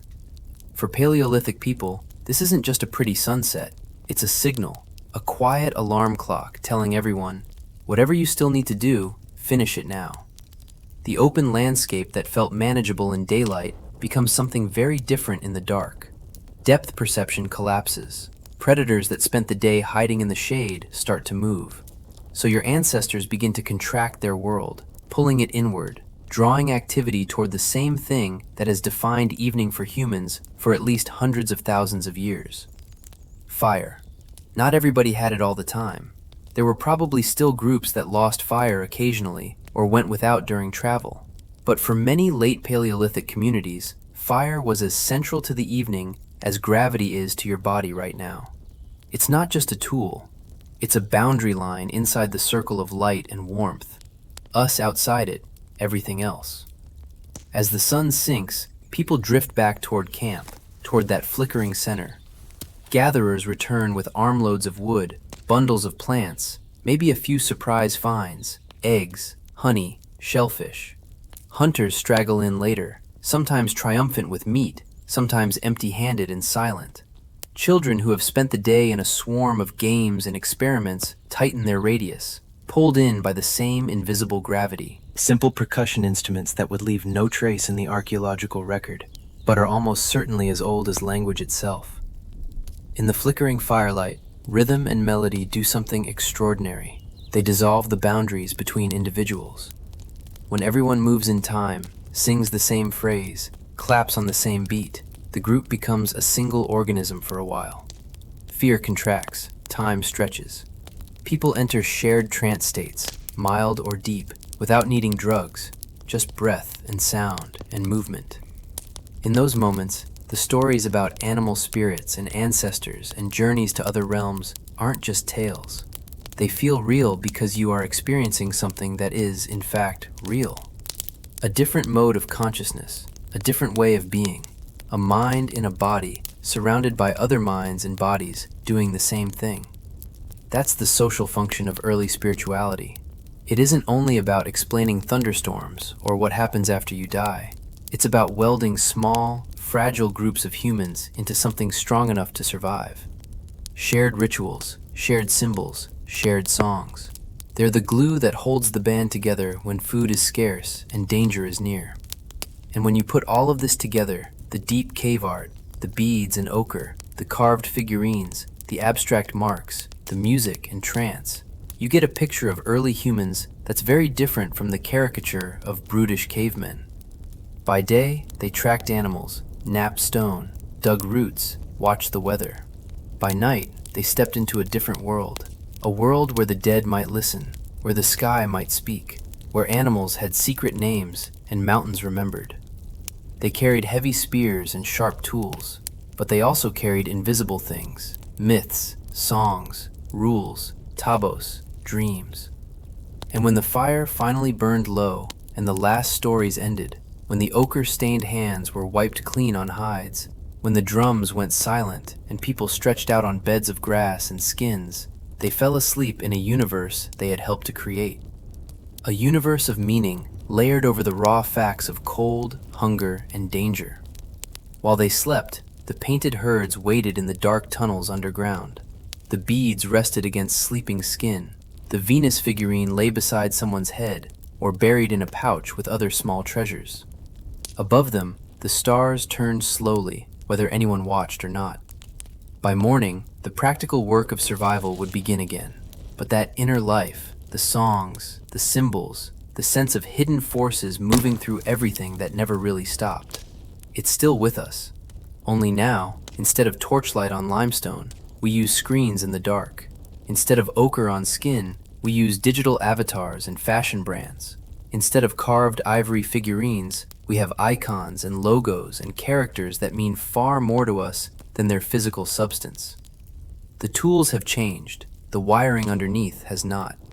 As the night deepens in our Paleolithic camp, the last embers glow red. Someone turns over in their sleep. A child murmurs and is soothed. Outside, a distant wolf howls and no one wakes. They've heard it 1,000 times. Tomorrow will bring more walking, more gathering, maybe another hunt.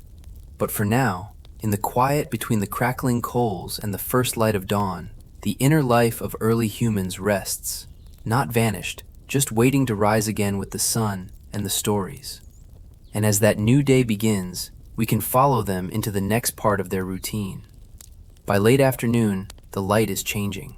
Shadows start to stretch, colors drain out of the landscape, and the temperature drops faster than you'd expect.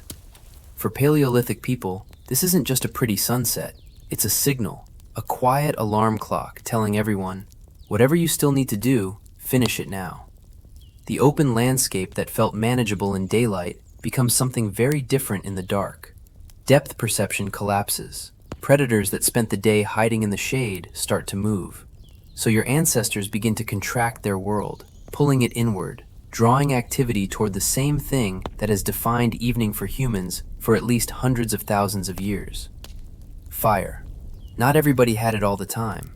There were probably still groups that lost fire occasionally or went without during travel. But for many late Paleolithic communities, fire was as central to the evening as gravity is to your body right now. It's not just a tool. It's a boundary line inside the circle of light and warmth. Us outside it, everything else.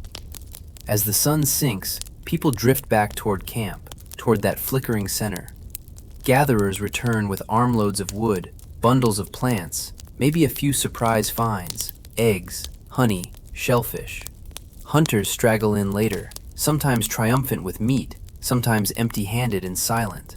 Children who have spent the day in a swarm of games and experiments tighten their radius, pulled in by the same invisible gravity. The noise level shifts. Daytime work is all scraping, chopping, calling out across distances. Evening is more contained. You hear the crackle of wood, the soft thud of someone hammering a last flake off a stone tool. The muted murmur of voices as people settle into the glow. Before anyone truly rests, though, there's one more job that matters as much as food. Building a place to sleep. Beds sound like a luxury, but they're really a survival technology. The ground is cold, it's damp, it's full of insects, parasites, and heat-sucking stone. Lie straight on it night after night, and your body pays for it. So, your ancestors learned to build barriers between themselves and the earth. Archaeologists have found traces of ancient bedding, compressed layers of grasses, leaves, and aromatic plants laid down in thick mats, sometimes renewed over and over in the same spot. Think of it as a low-tech mattress. First, someone clears the worst of the stones and debris. Then they lay down a base of dry material, grass, reeds, leaves, anything that traps air and sheds water. On top of that, maybe softer plants, maybe moss. Then, if they have them, animal skins, hides from deer, antelope, maybe even bigger game. Hair side up for insulation, flesh side in for durability. It's not individually owned furniture. Sleeping spots follow a social map. Parents near children, elders placed where they're easiest to assist and protect. People with tense relationships, maybe not right next to each other. Over time, everyone knows where they belong when night comes. These arrangements reveal status, alliances, and affections without anyone having to say a word.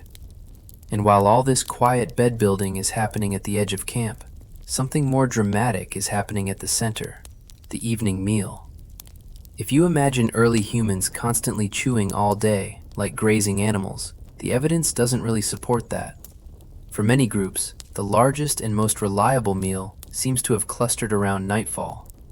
During the day, people might snack a handful of berries here, a cracked bone for marrow there, a few nuts or roasted tubers on the go.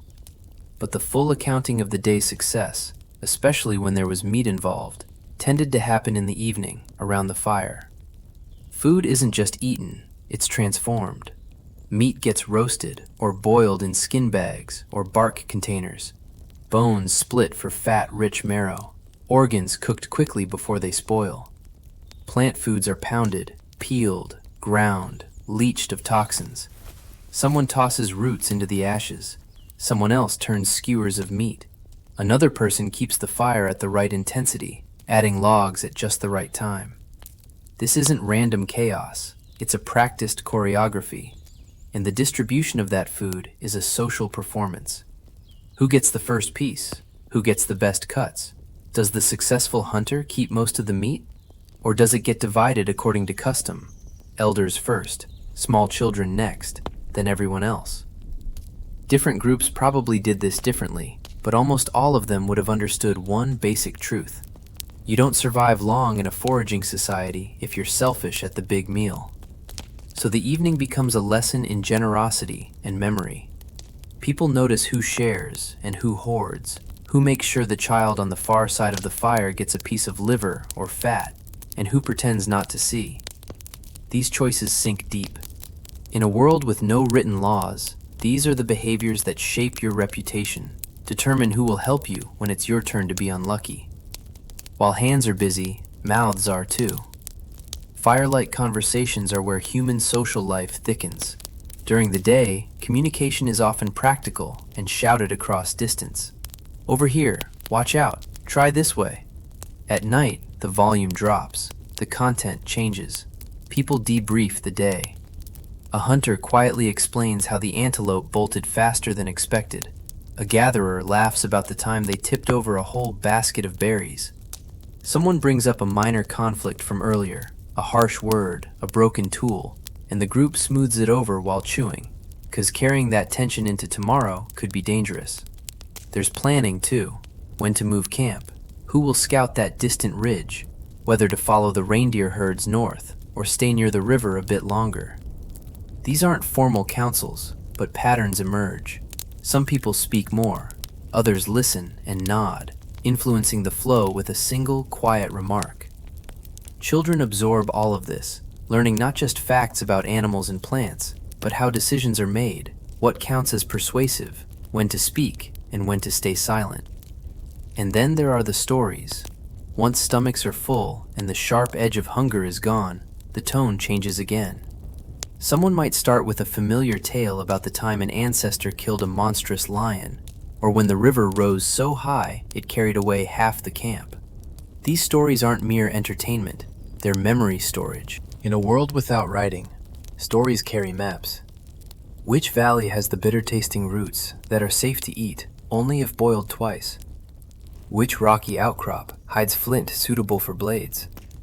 Where the dangerous spirits, or, in practical terms, sudden storms and flash floods, like to dwell?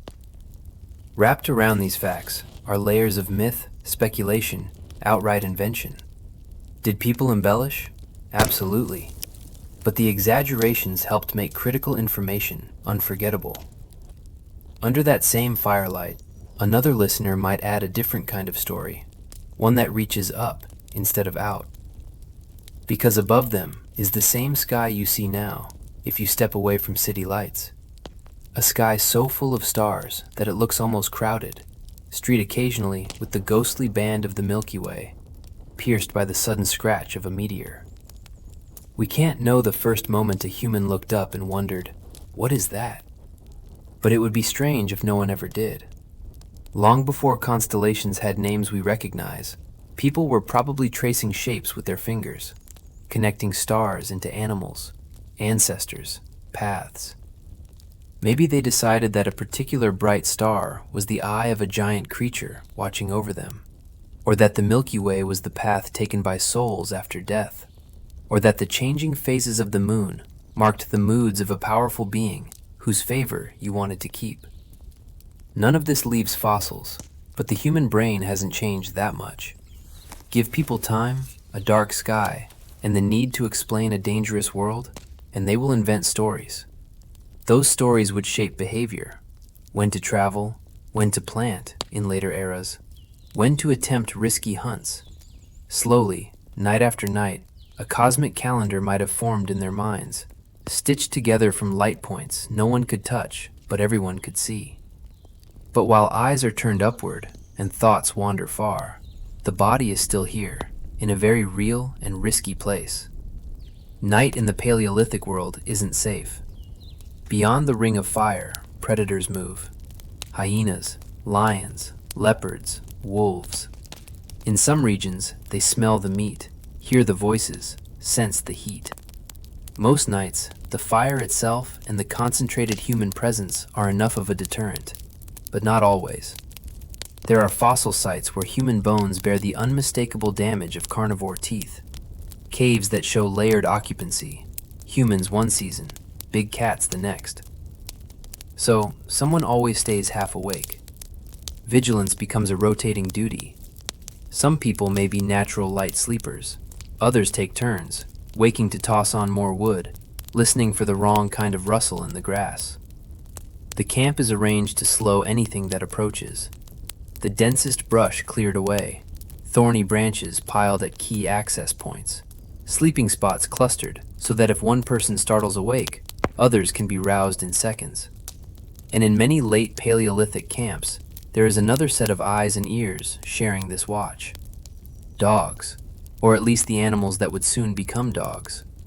By around 40,000 years ago, the process of domestication seems to be underway in some places. Wolves that were a little more tolerant of humans, a little less fearful, a little more willing to hang around the edges of camp, scavenging bones and scraps. Over generations, those slightly tamer wolves may have been tolerated in turn, even encouraged. They're noisy when strangers approach. They smell predators before you do. They follow tracks. They can help you hunt. At night, they earn their place, again and again. Curled at the edge of the firelight, or even pressed against human bodies on the bedding, they add warmth. Their thick fur is a living blanket, especially for children. Their ears twitch at faint sounds no human would notice.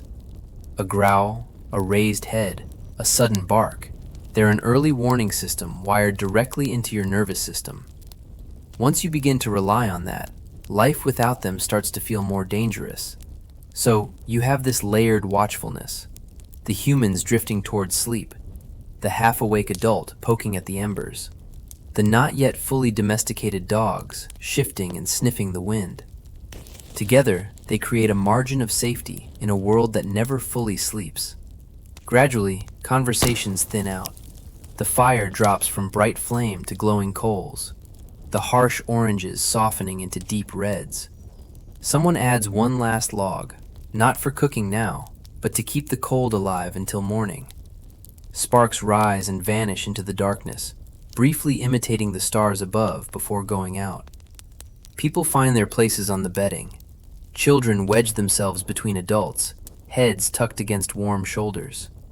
An elder pulls a hide up around their neck, hands folded under their cheek.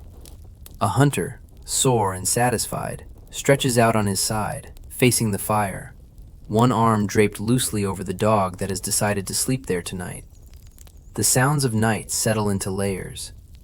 Nearby, the crack and sigh of the fire, the soft rhythm of breathing, the occasional murmur from someone caught in a dream.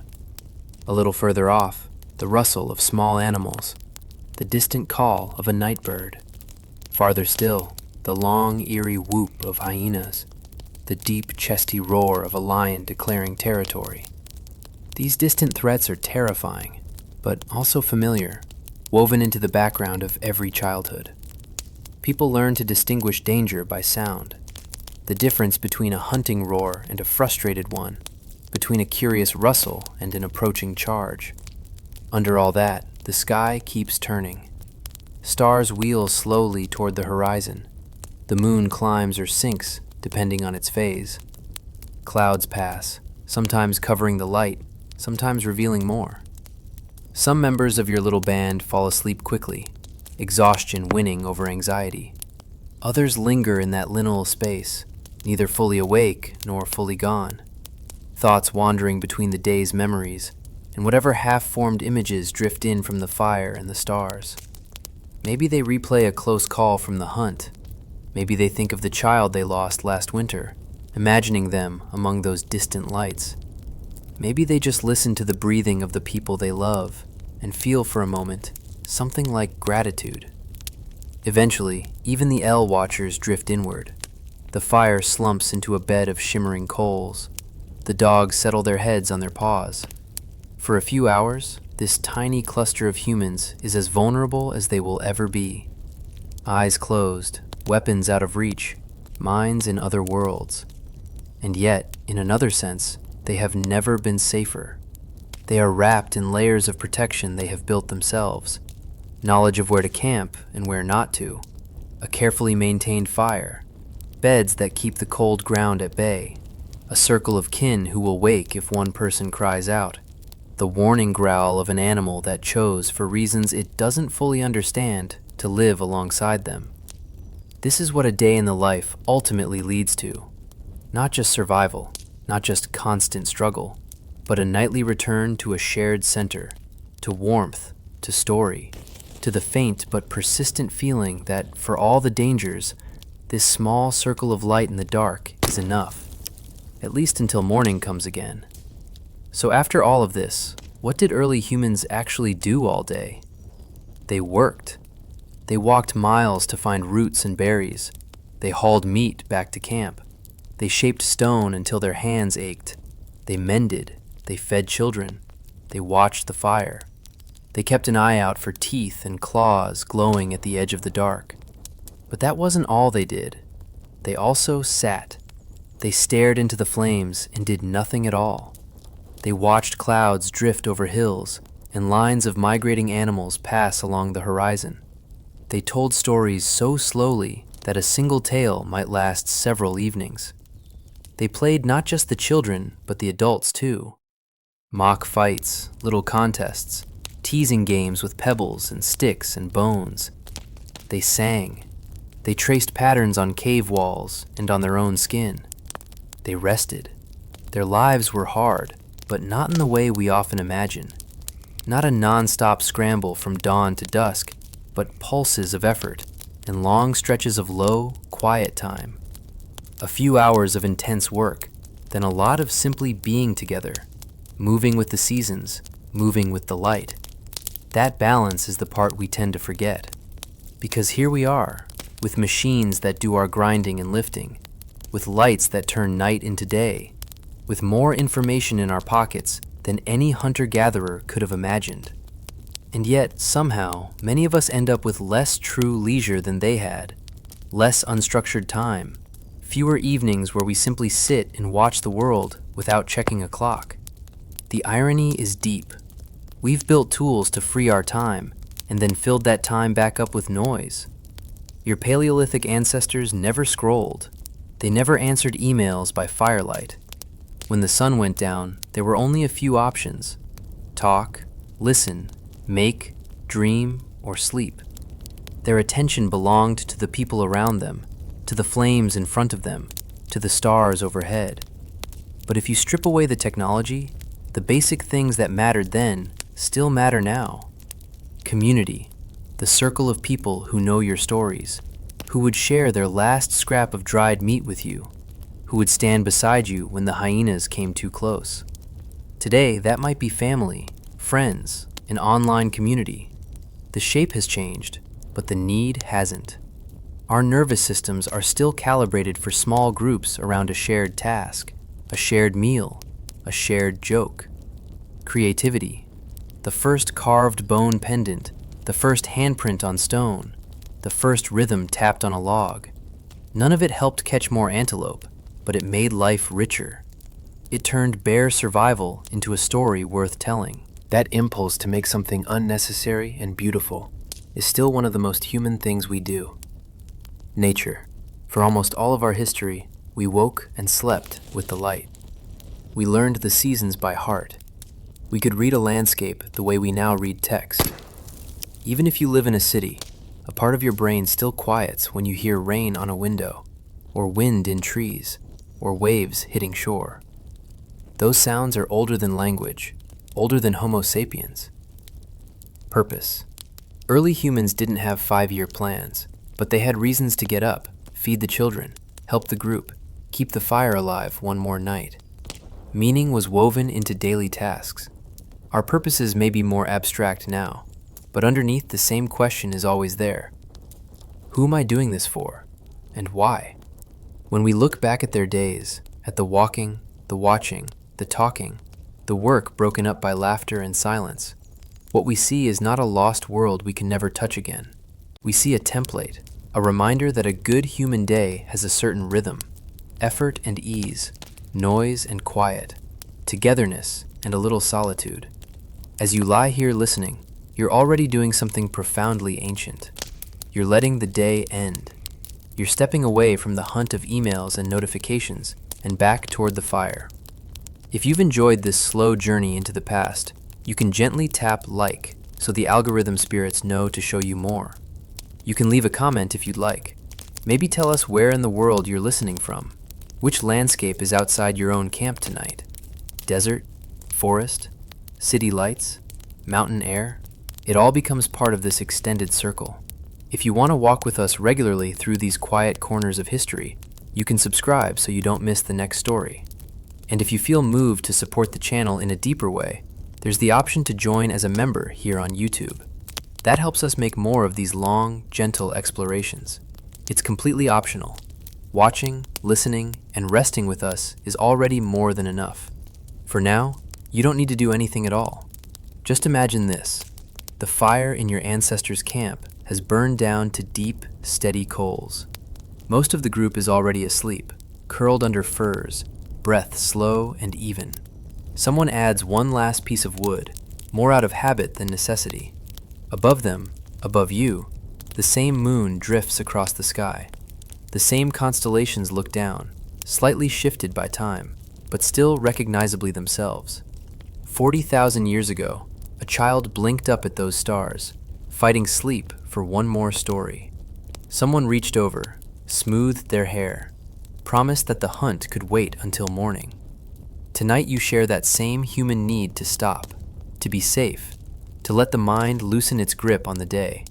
The hunt can wait until morning. The world can wait until morning.